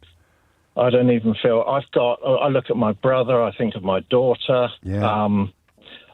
No one in my family, the younger generation, have got their own properties. Or the prospect of having one anytime soon. And this is precisely what the criticism of Keir Starmer for having a plausible rebuilding plan is going to be moving towards. I think 100 days in, it would be unreasonable for him to be tackling these enormous systemic, infrastructural, societal issues. But, I mean, he can't ignore them indefinitely. And Dean is not alone. I'm 47, writes Marion, self-employed most of my life. I've got no pension provision. Although I have been in a position to make contributions for most of my working life. I suppose I just thought I'd get around to it and things would pan out okay. That's me, head in the sand. Because if I think about it, it brings on a feeling of existential dread or the fear that it's too late. And then she adds, and I somewhat, I hope, tongue-in-cheek, maybe I won't make it to pension age. 11:53 is the time. This extraordinary BBC investigation into Mohammed Fayed, who I think on Fleet Street at least was widely known to be something of a wrong-un, but whose the depths of his depravity, Fraser Knight, have only really been confirmed in the last 24 hours. And in the last 2 hours, things have got even worse. Yeah, there's been a press conference by a group of lawyers who now say they're representing 37 women who've come forward with claims against Mohammed Al-Fayed. And what they've said is they're now going after Harrods, who they've accused of corporate sexual exploitation. They have described Mohammed Al-Fayed, the former owner of Harrods, as a monster who was enabled and potentially allowed to commit widespread sexual abuse by the system that was in place. These lawyers have actually compared some of those, accounts to those that we heard of around Jimmy Savile, around Jeffrey Epstein, and around Harvey Weinstein, saying it's the worst of those cases pulled together. Now, Natasha, who is one of the alleged victims, spoke at this press conference about her experience of working with Mohammed Al-Fayed, and just a warning, some of what she says might be distressing here. I was subjected to an unnecessary and intrusive medical examination. I was never given those results. We would be sent to see Al-Fayed because he had a job for us to do. But then these private meetings turned into more. A forced kiss. His hands gripping your face to his lips, or pulling you down on his lap, where his hands were free to explore. And the lawyers were saying that lots of women faced similar experiences there, where they were going for jobs like personal assistants or even just an interior designer, and were subjected to really intrusive sexual health checks. Now, among the lawyers on this team is Gloria Allred. You might recognise her name. She has represented victims in some of the most high-profile sexual abuse cases, including those of Jeffrey Epstein and Harvey Weinstein. And she gave her analysis of what happened at Harrods. Harrods is often referred to as the most beautiful store in the world.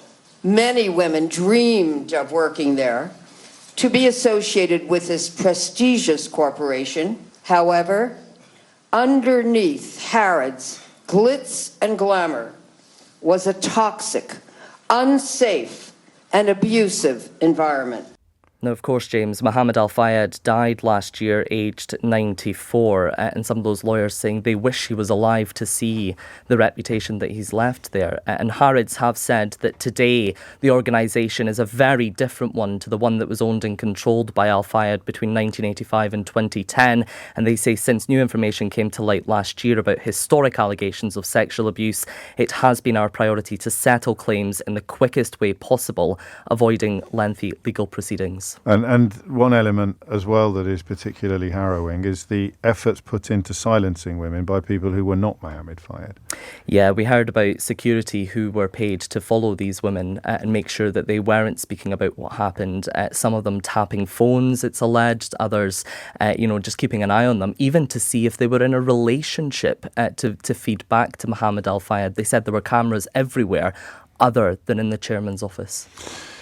Fraser, thank you. You're listening to James O'Brien on LBC. Henry Riley is with us for a little bit of an update on yesterday's adventures. Do we have a little reminder of what was said in this studio just over 24 hours ago? I will come to that, James. Don't worry, I'll give you the full recap. You may not have been aware, James, but Nigel Farage was in this studio yesterday. What? I think maybe surely someone had something to say about that. Maybe a slight crossover with yourself. But there were, of course, a range of issues that were raised by Mr. Farage and by callers. Firstly, this was a question from David in Manchester.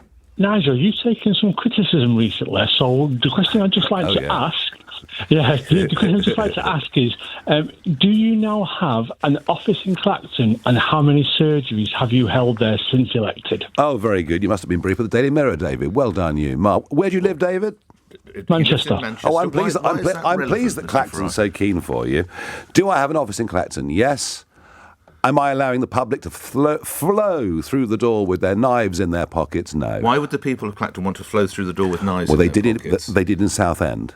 They murdered David Amos, and he's a far less controversial figure than me. But then we got some specific details, James, as to why Mr. Farage is not holding surgeries. This is what he said. I'm dealing with emails and phone calls with Clacton residents every single day. Although I have to be honest, I've been so overwhelmed by the thousands of emails that I've had that putting together an office, putting together a team and attempting to get through the backlog is one hell of a job. I am doing some Zoom surgeries. Right. You won't be doing physical surgeries in Clacton? Not yet. Do you envisage that you will eventually? When Parliament allows me. Why is Parliament blocking you? Have a guess. Have you been advised for your own security not to hold surgeries? I would have thought that would make sense, wouldn't you? Who was that advice come from? Well, the Speaker's office. Lindsay Hoyle's office. And beneath the Speaker's office, there is a security team who give advice and say you should do some things and not do others. So we're not in a fit state to do the old-style surgeries. But you know what, David? If you've got something to say to me as a Clacton resident, actually Zoom is not the end of the world, is it? I thought he was passionately opposed to working from home. Well, I mean, his argument is Zoom's a sort of a way for him to do it. But obviously, what the first thing any decent journalist would do is get onto the Speaker's office. Well, and that's exactly what we did. So we went to the Speaker's office and the House of Commons security team. They said they have no recollection, our understanding, of telling Nigel Farage that he should not hold in-person constituency surgeries. The Speaker's office would never advise an MP not to hold in-person surgeries. They would instead advise MPs on how to safely hold in-person surgeries. And that would apply to every single MP in Parliament? That would apply to every MP in Parliament. Right. But so what's his let me guess, there's another wriggle. With Nigel Farage's spokesperson has spoken with us about that. So he gave us a statement yesterday whereby he has moved away from the point that it was perhaps the Speaker of the House of Commons and said that advice had come not to hold in-person surgeries. He's still maintaining that was the case, but from the Parliamentary Security Department and the Home Office. So I've spoken with both of them. With these kinds of cases, James, they will not comment on an individual MP. The Parliamentary Security Department comes from the House of Commons. They're saying that they won't comment on this, but they do offer all MPs a range of advice when it comes to surgery. So it's a sort of blanket advice for all MPs. And of course, after the murder of David Amos and indeed Joe Cox, many MPs took much more stringent security measures at their constituency surgeries than they had previously done. So Well, what a turn up for the books, eh? Nigel Farage saying things live in this studio that turned out to be completely untrue. Well, you're right, and you're right about MPs. I mean, there's a few that have officers in their constituencies. There's a few that have different ways of doing it. You have to register before, whereas you never had to do that in the past. So there are some MPs are holding in-person surgeries, but going about it with more measures. So just to be clear, how many has he held so far, either in person or on Zoom? In terms of a specific surgery, none. But he's dealt with constituents sort of one-on-one via, or his team have dealt with individuals one-on-one via Zoom or as he puts it, telephone calls as well. Henry Riley, many thanks. Who'd have thought it, eh? What a turn up for the books. This is LBC from Global, leading Britain's conversation with James O'Brien.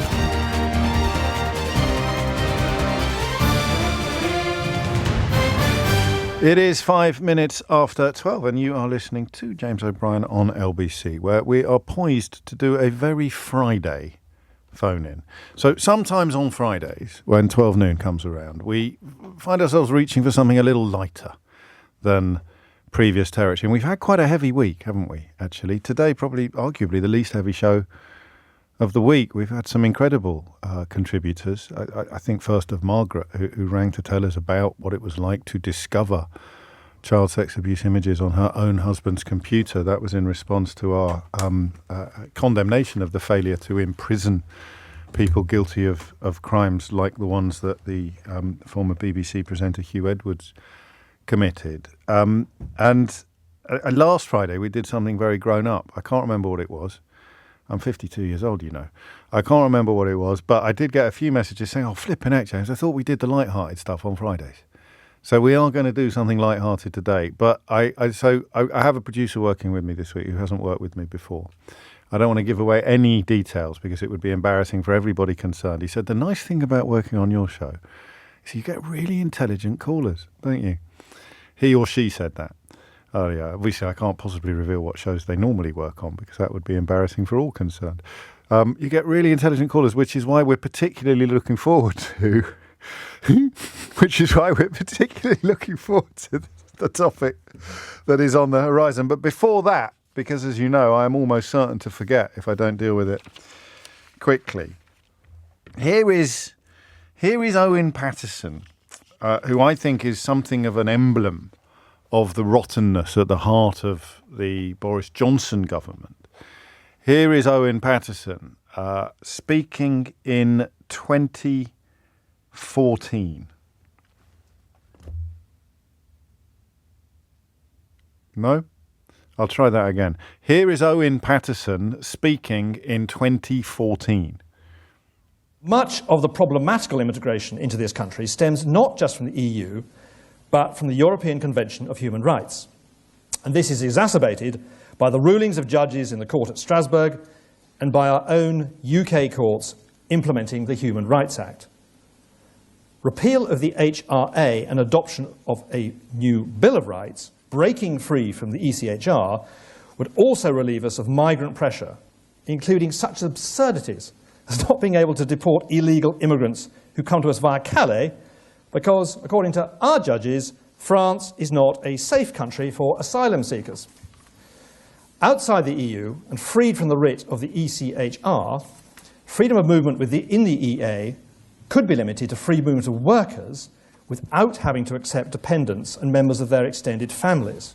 Complete misrepresentation of some of the facts, as you'd expect. But who do you think, which disgraced former MP with a record of calling for the United Kingdom to withdraw from the European Convention of Human Rights, was at the European Court of Human Rights this week, arguing that his right to privacy had been breached under the European Convention of Human Rights?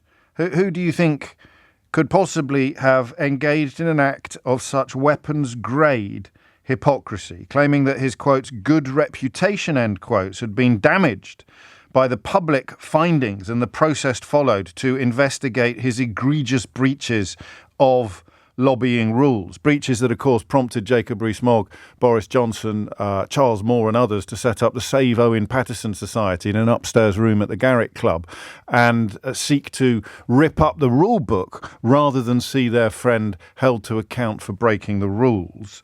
Could it possibly be Owen Paterson who this week sought to save his sorry ass by appealing to the European Convention of Human Rights just years after calling for the entire country to be withdrawn from it, and who was told that his application was inadmissible and manifestly ill-founded? So which former disgraced MP who called previously for the entire country to leave the European Convention of Human Rights found himself in front of the European Court of Human Rights this week, begging but failing for a kind of a dispensation designed to restore his completely tarnished reputation? Was it A, Owen Paterson? Was it B, Owen Paterson, or was it C, Owen Paterson?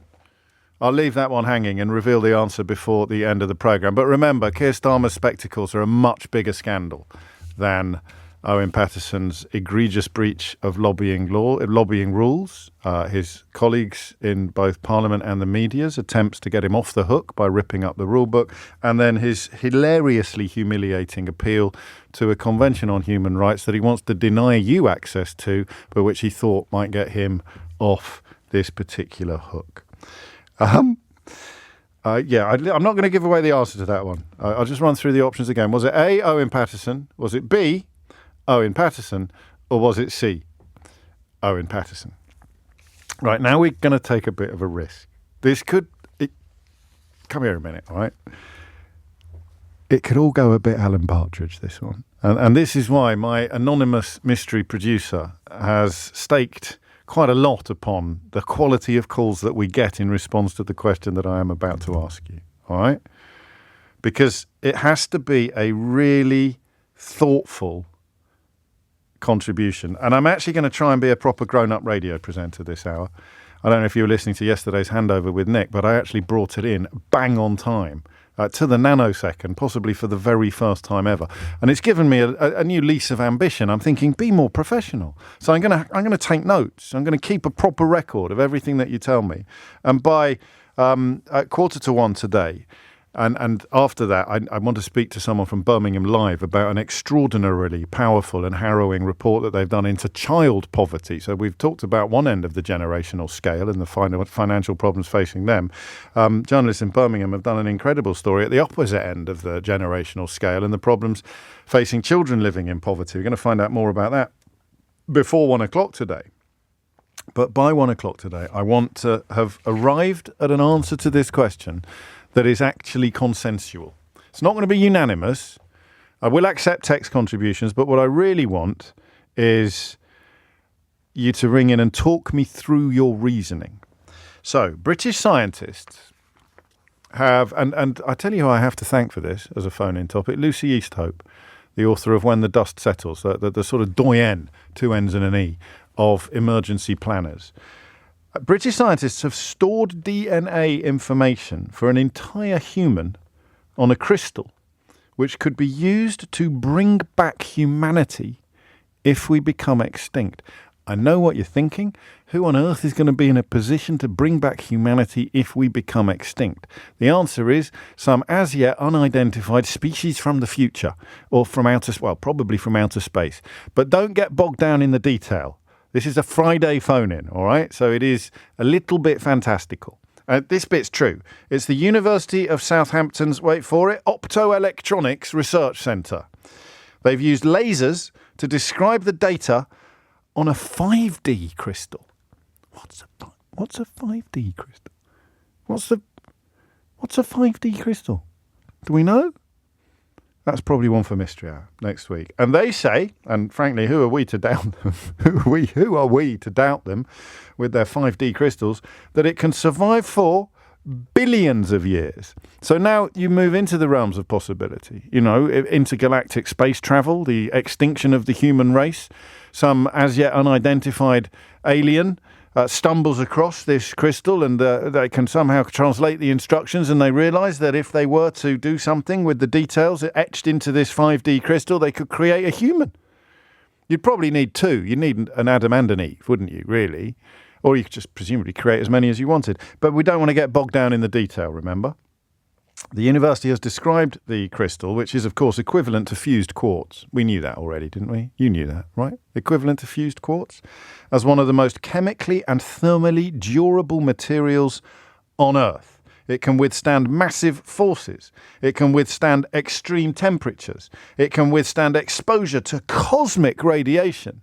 And that's cosmic as in interplanetary, not cosmic as in an adjective beloved of hippies. Whoa, it's cosmic, man. Cosmic radiation. And an entire set of DNA instructions found in a cell have, using ultra-fast lasers, been imprinted on this 5D crystal. I understand almost none of the science. And I suspect the same is true of you. But you do understand the question that I'm about to ask you. Ignoring all the science, which human should we choose? Think about it.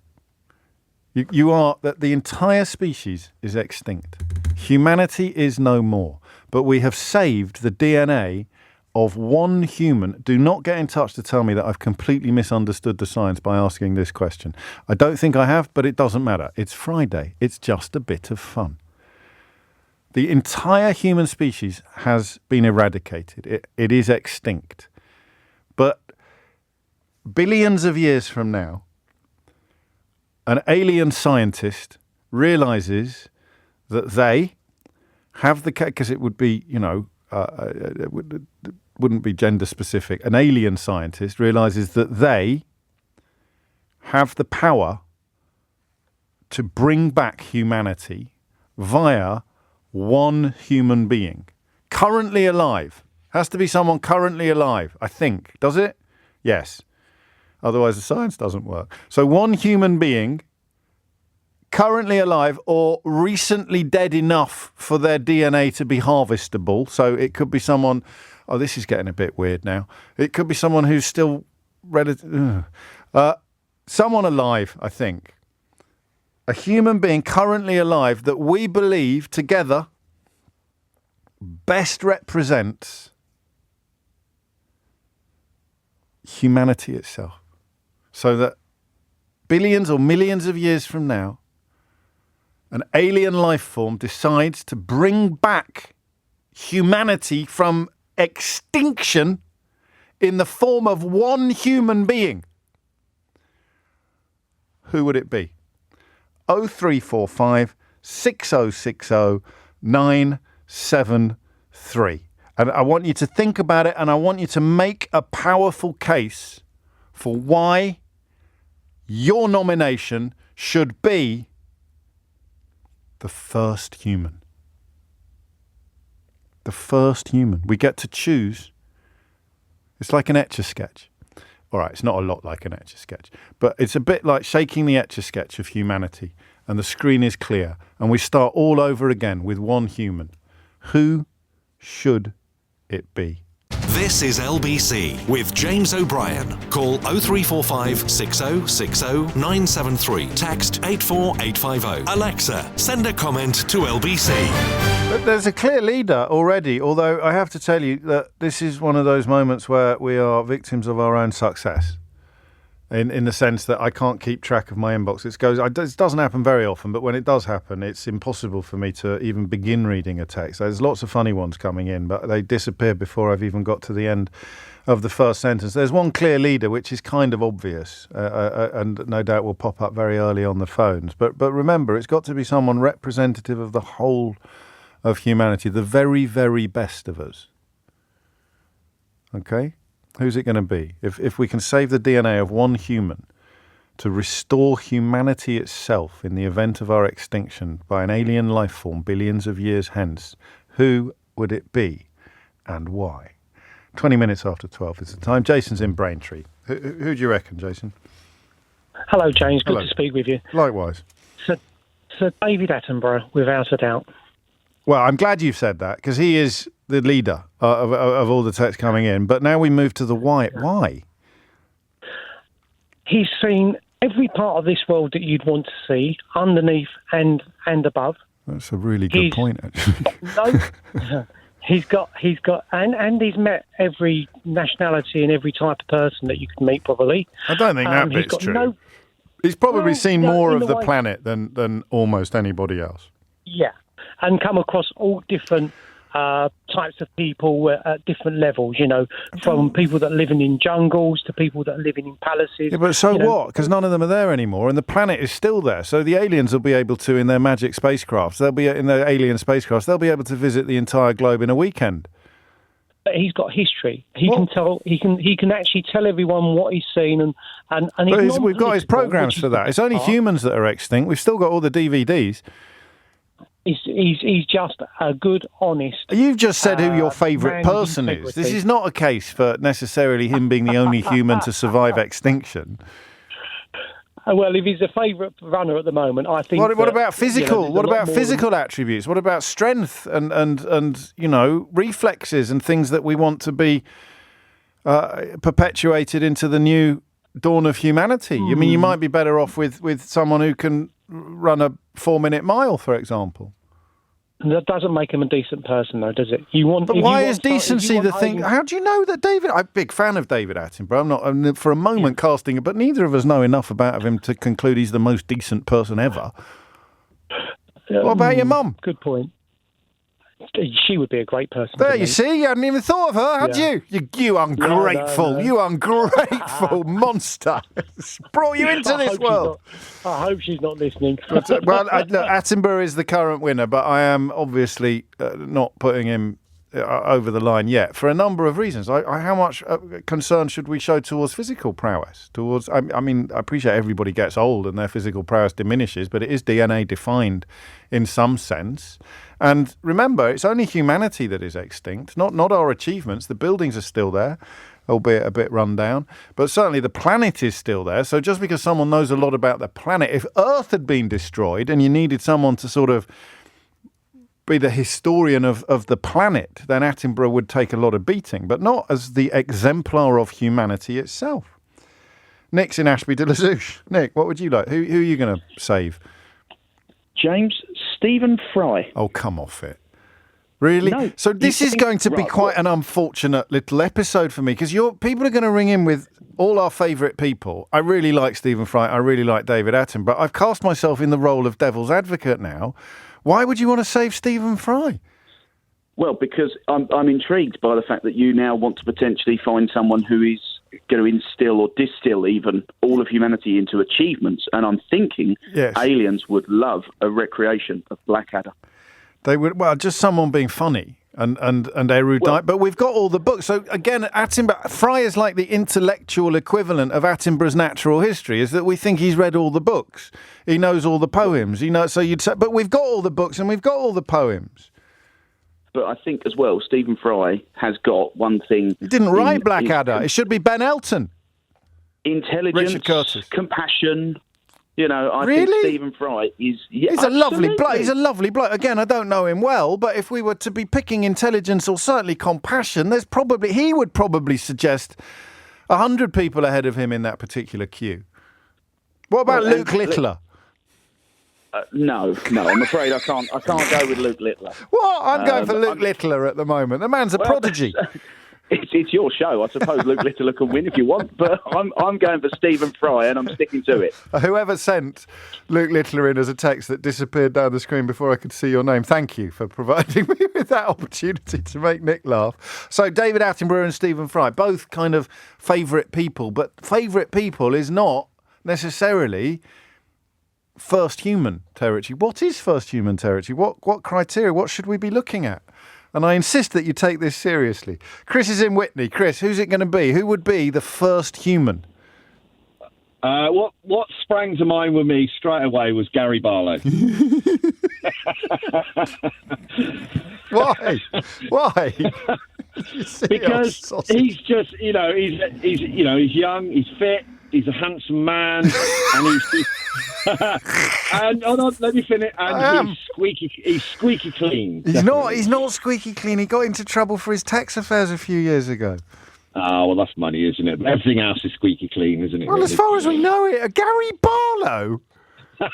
So this is you've got I'm just imagining this laboratory. You've got the sort of the great and the good of the alien class. They're all sitting there waiting, and one of them pours something into a test tube. Don't at me about the science. And they're saying, so what is humanity? Look at what they created. And they've still got sort of the great works of Shakespeare. We've got the works of Dostoevsky. We've got the music of Beethoven and Mozart. And we've got some remains, the architectural remains, or at least photographs of the Colosseum or the Taj Mahal or the Pyramid at Giza or Machu Picchu. And they're all sitting there waiting to discover a member of this species that left behind this incredible legacy.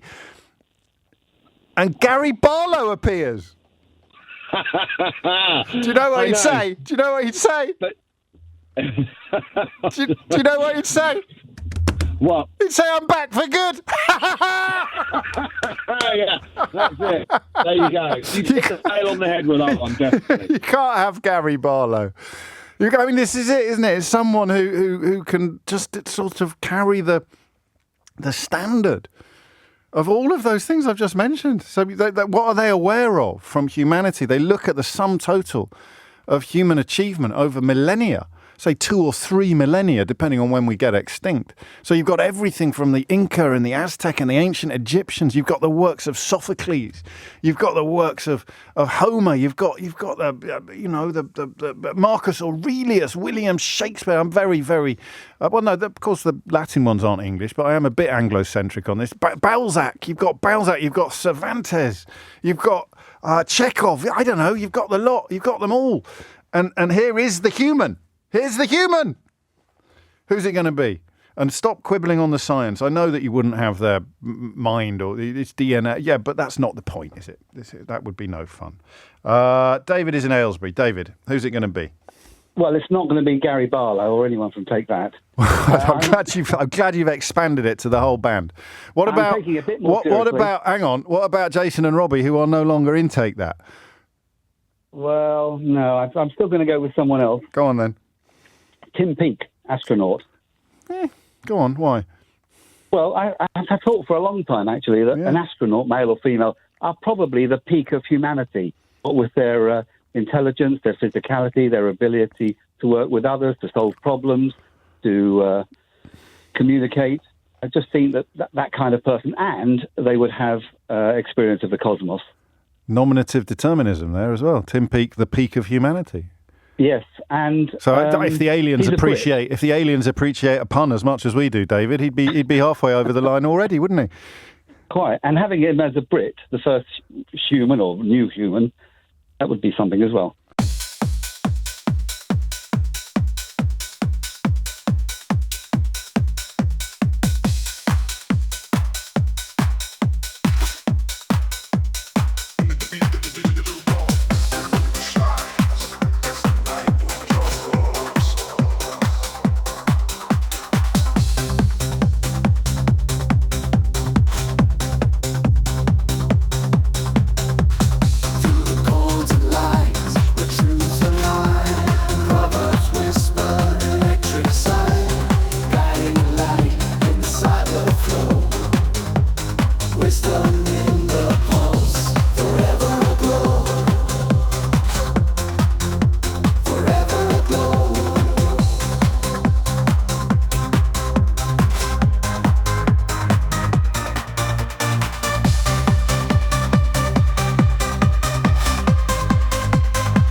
I like that. I mean, you know, the question of whether or not he's the best example of an astronaut is moot at the moment. But your reasoning behind why it should be an astronaut is exceptional, actually. Is really strong.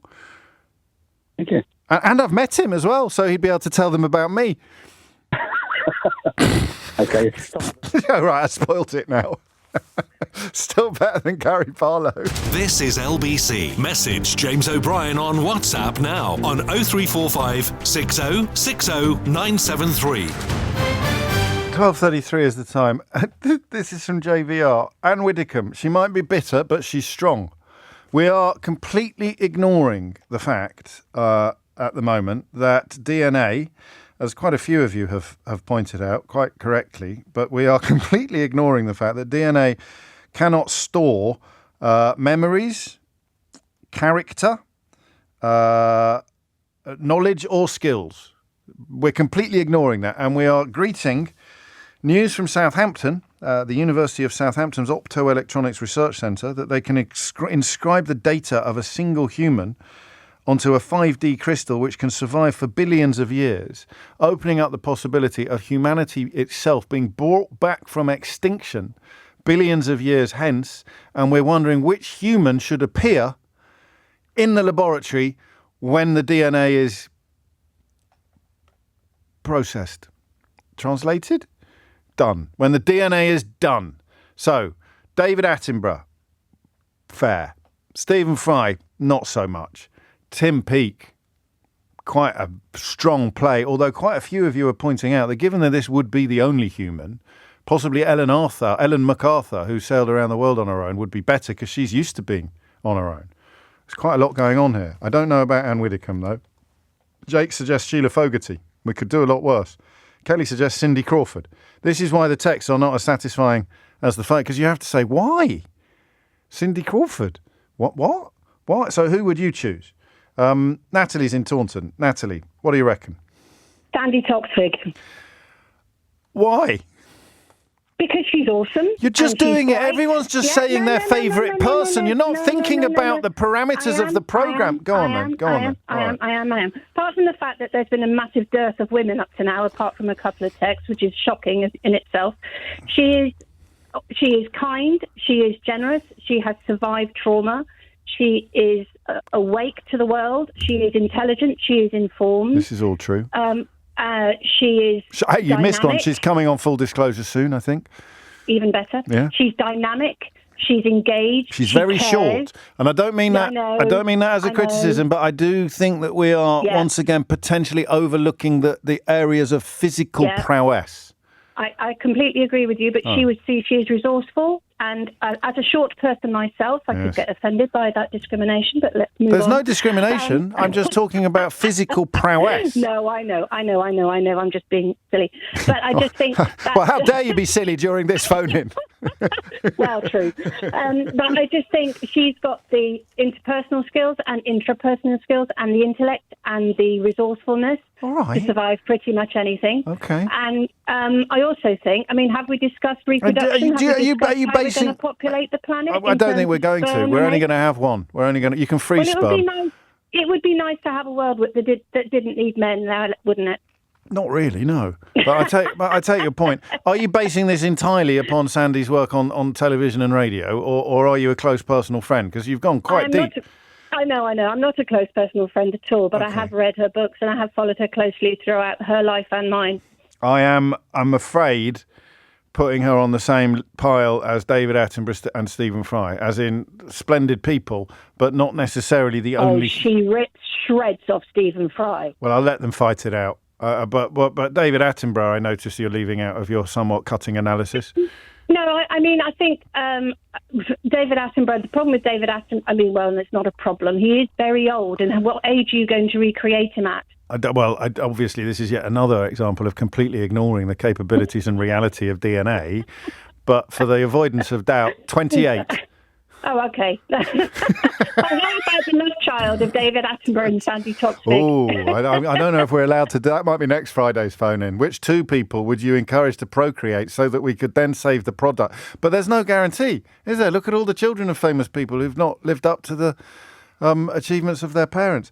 Arnold Schwarzenegger is getting quite a lot of love on this. And I mean, he'd be quite good at, if we were to bring back the whole species, he'd be quite a good ambassador for humanity, because he is not only obviously a fine physical specimen, possibly too fine, a little bit unrepresentative, a little bit unrealistic, but of course also, a statesman, governor of California. Not anymore, but someone who combines brain with significant amounts of brawn.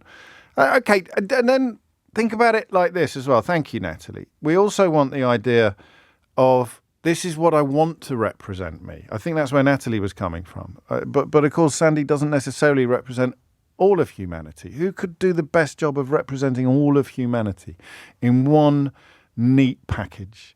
Jenny's in Woolwich. Jenny, what do you reckon? Got the answer. Go on. Barack Obama. Strong play. Very strong. He has already won the world. Yep. He is a handsome man. He is a handsome man. He is cultured. He's cultured. Intelligent. He's intelligent. He will get on with everybody. If you're bringing in a lass to maybe do some future population, there's also Michelle. You could keep her on ice. Yes. And he is funny. Mic drop. This is also true. We haven't had anyone not from the Anglosphere, have we? I guess inevitably, given that this is a very English-speaking radio programme, but I mean, that would be one objection. There may be a normal... What about Gandhi or someone like that? Oh, no. You've got to remember, seeing the type of characters yourself and I am, who would it annoy? Well, there's not anyone here to be annoyed. No. Who's listening? Who would be annoyed? The racists. Barack Obama. You mean the racists? Oh, yes. Yes. And that it was a black man. I think they're all busy at the moment. Okay. I'm going to Come on, it's a good call. It's Obama versus Tim Peake now. Yeah. Well, Obama sends people into space. But what's his skill set that is going to be of use to the aliens? Knowledge, culture. I think he's practical. Could teach them how to play basketball and other sports and golf. Yeah, he's the whole package. That's very true. He's got the lot, hasn't he? Hey? He really has. I hadn't thought of the basketball and the golf angle. That is. I don't know about Tim Peake, but then again, we come back to Luke Littler, who could teach them to play darts. Yeah, that's one sport. This was two: basketball and golf. I could have just nudged ahead of Tim Peake there with the basketball card. Who do you think would be the best human to store on a 5D crystal and then restore after the extinction of the entire human race at some unspecified point, billions of years hence? We're looking for serious suggestions, but we're frankly not getting many. Quite a lot of sports people. I don't know about Lionel Messi or Cristiano Ronaldo. Luke Littler getting a lot of love, but again, I don't think people are taking things... For people who don't know, Luke Littler is a darts prodigy who, at a tender age of about 16, very nearly won the World Championships and has gone on to win almost everything else and will no doubt be among the hot favourites for next year's World Championships. I think we've underestimated comedy. Oh, no, we haven't, because we've got Stephen Fry and Sandy Toxic. Billy Connolly would be quite a good one. Gabby Logan, says Trish. She has it all. Barack Obama getting a lot of support, as indeed is Cristiano Ronaldo. A few of you very kindly suggesting me, but that's just a terribly creepy way to try to get your message read out on the programme. I don't think even my mum would think I would be the best example of humanity to restore for posterity throughout eternity. Charlie's in Stepney Green. Charlie, who would you say? Oh, hello. Hello, Charlie. Hi. Hello. Who do you want to nominate for the last and first human? I believe it should be David Olusoga. Okay.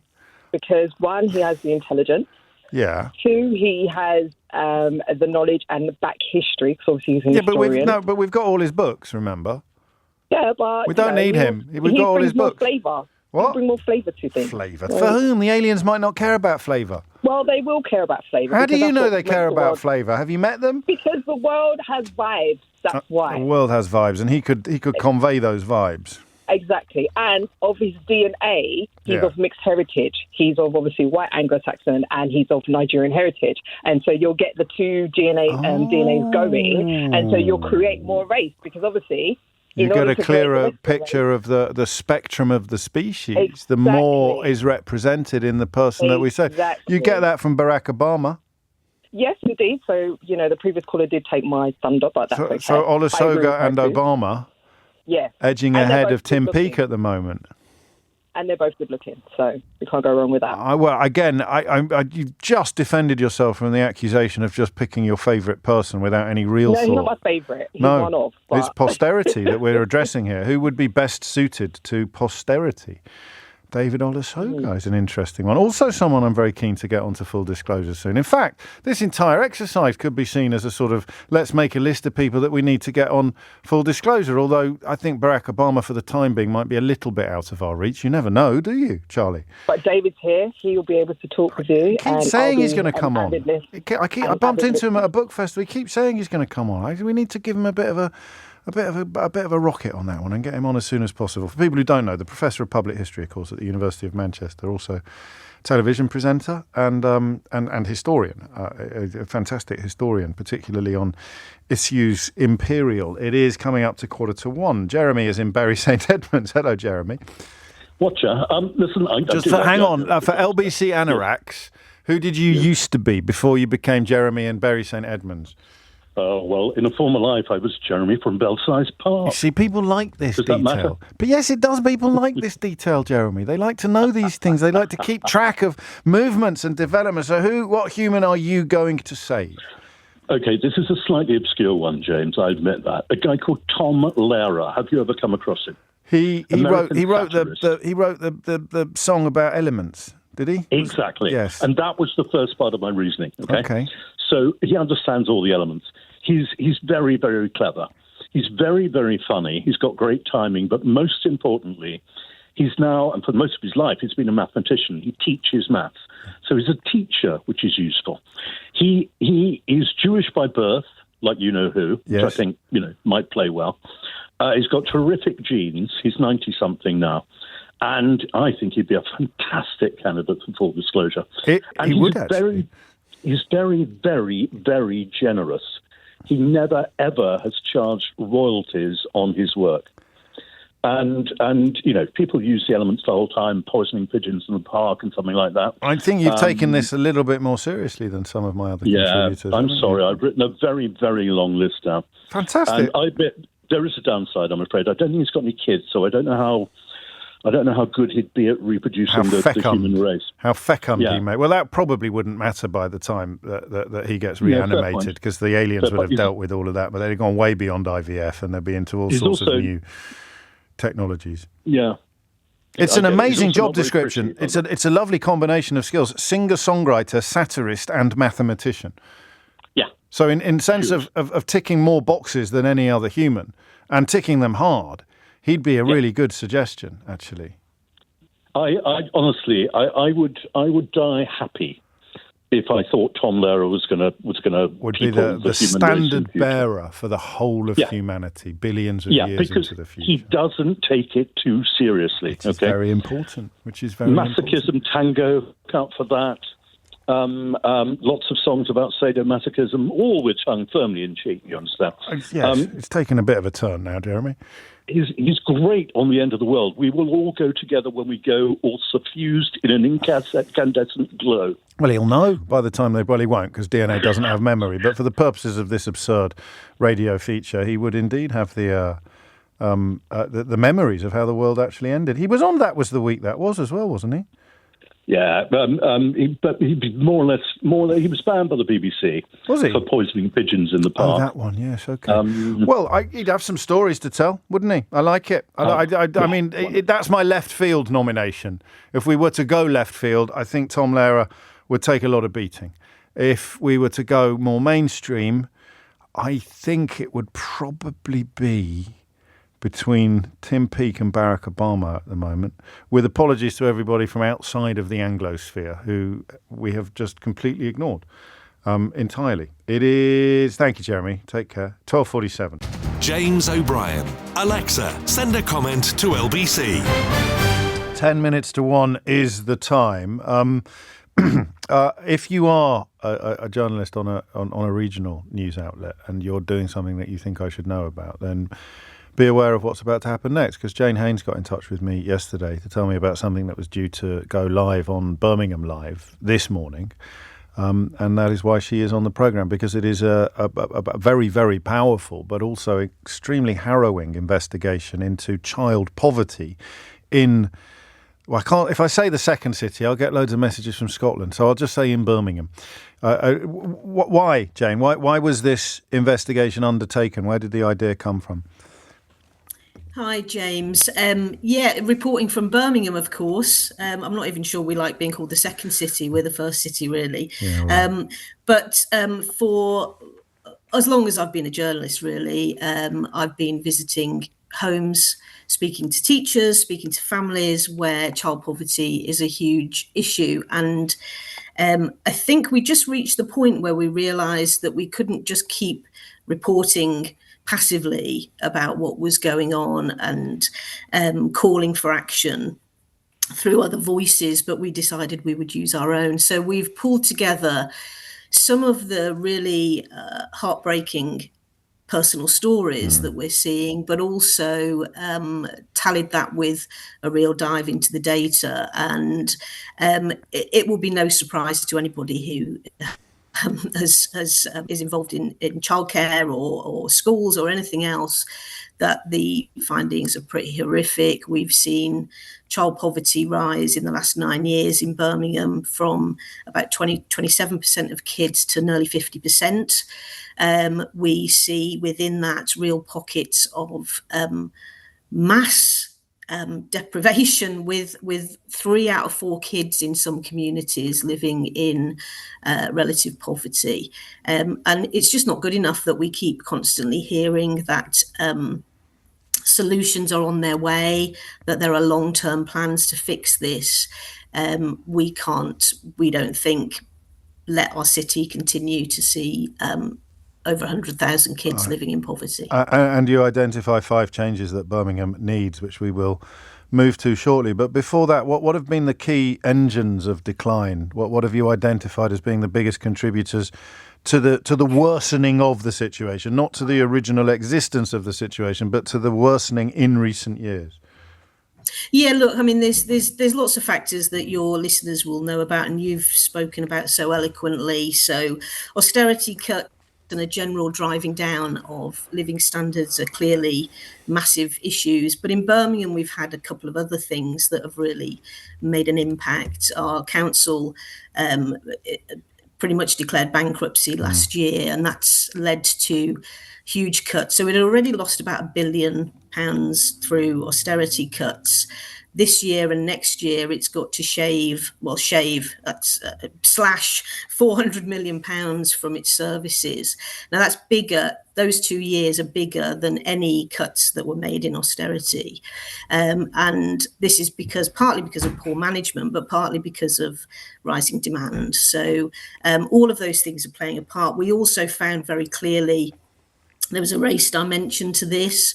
A lot of our poorest wards, where the most children are in poverty, are also in kind of global majority areas, particularly Asian majority areas.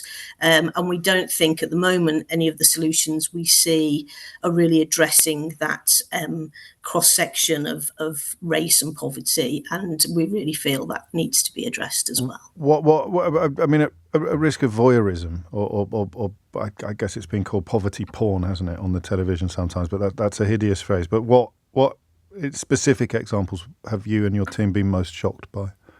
Because I know you take the cases, don't you, of 4 or 5 specific children, but what have you come across that you really did not expect to see in 21st century England?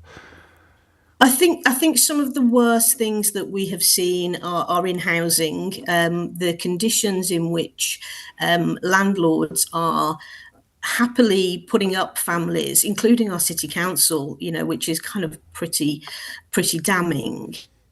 We feature in the piece the home that a couple and their 4 children were sent to live in by the city council, that literally had a ceiling falling in, that had dodgy electrics, that was unsafe, that was inaccessible for the father who was in a wheelchair, which was why they'd ended up in a homeless situation to start with. And after we visited, I got sent a video from the young girl who lived there, of where the ceiling that we had seen was in danger had fallen in overnight, just crashed down on the toilet that people were obviously intending to use. Those sort of things, hunger, absolute dire situations of children kind of taking food at the end of their lunch break, where they're going up to the dinner ladies and saying, "Is there anything left over?" Taking it home to share with their siblings. And these people have nowhere to turn, really. The authorities feel that they have done their duty by them by putting them into this kind of housing. Yeah, absolutely. And the children, I think, as well, we're putting a huge burden on these children. As I say, some of the cases we spoke about, the children didn't want to let parents know that how hungry they were or how much they were struggling, because they feel they're already under enough stress and strain. And that's an intolerable position to be putting young people in. And that, I think, all of which leads inexorably towards the 5 changes that you describe Birmingham as needing now. End the 2-child benefit cap, provide free school meals to every child in poverty, something that we've done in London. I say we, something that happens in London. Create a city aid bank for baby and child essentials. Protect children's and youth services and create permanent multi-year household support fund and give more discretionary housing grants. This is aimed at national and local government. They are, and that's why. So we're badgering our council, which is, as I say, in dire financial straits at the moment. But we feel that there could be alternative remedies to this massive sort of slash and burn approach to dealing with the gaps it's got in its funding. So that's kind of a council and government combined solution that we think they need to find. But I'll be at Labour conference in Liverpool this weekend, hassling everybody I can come across to say, what are you doing? The 2-child benefit cap, I think universally people are saying has to happen. The lifting of that. In Birmingham, we've got way more 3, 4 and 5 parent families than many other parts of the country. So we're seeing the impact more severely of that benefit cap. Free school meals for every child in poverty. I don't get why that is not a done deal already. The aid bank, we know that advanced talks are underway with involving Gordon Brown and his project to get these things underway. So we're hoping that there'll be good news coming very shortly about that, because again, babies being literally put in drawers and sleeping with parents unsafely because their parents haven't got the sort of domestic infrastructure. It's an extraordinary piece of work. You can find it at Birmingham Live. Just Google that, or indeed Google Birmingham Live Child Poverty, and you'll be taken directly to the site. You've done it as a self-contained site, as a sort of one of those happy marriages or unhappy marriages of journalism and activism. Jane Haynes, thank you so much for your time today. And keep in touch. Let us know how you get on and whether we can help again with a little bit of an amplification. Very, very briefly, the last word on which human we would actually save to bring back at some point billions of years hence, the single human whose DNA can be etched onto a 5D crystal. Joe's in Doncaster with the final suggestion. Joe, who's it going to be? I think it's got to be somebody who is the most average that you can be to represent the human race. It can't be somebody who's genetically exceptional. So it needs to be somebody of average height, of average build, the most common eye colour, the most common hair colour. Somebody whose DNA is a hallmark. A real middle point of the entire species. Have you got anyone in mind? Yeah, me. Average Joe. Yeah. I'm glad we found time to squeeze that in at the end. Why would it have to be that? You might be taking it a little bit too seriously. Am I? Sorry, I've already decided it should be Jesus. You got a few No, you got to be alive. Jesus lives. Oh, Lord. That's it from me for another day. You can listen on catch up to the whole programme at Global Player, where you can rewind and pause live radio, and also get hold of all of the LBC shows as well as all of Global's live radio stations. So download Global Player for free from your app store or head to globalplayer.com. Tom Sawbrick with you at 4, but oh man, now it's time for Sheila Fogarty. That's a nice way to finish the week, isn't it? Jesus lives and Jesus Hallelujah. saves. Hallelujah. Leading Britain's conversation, LBC.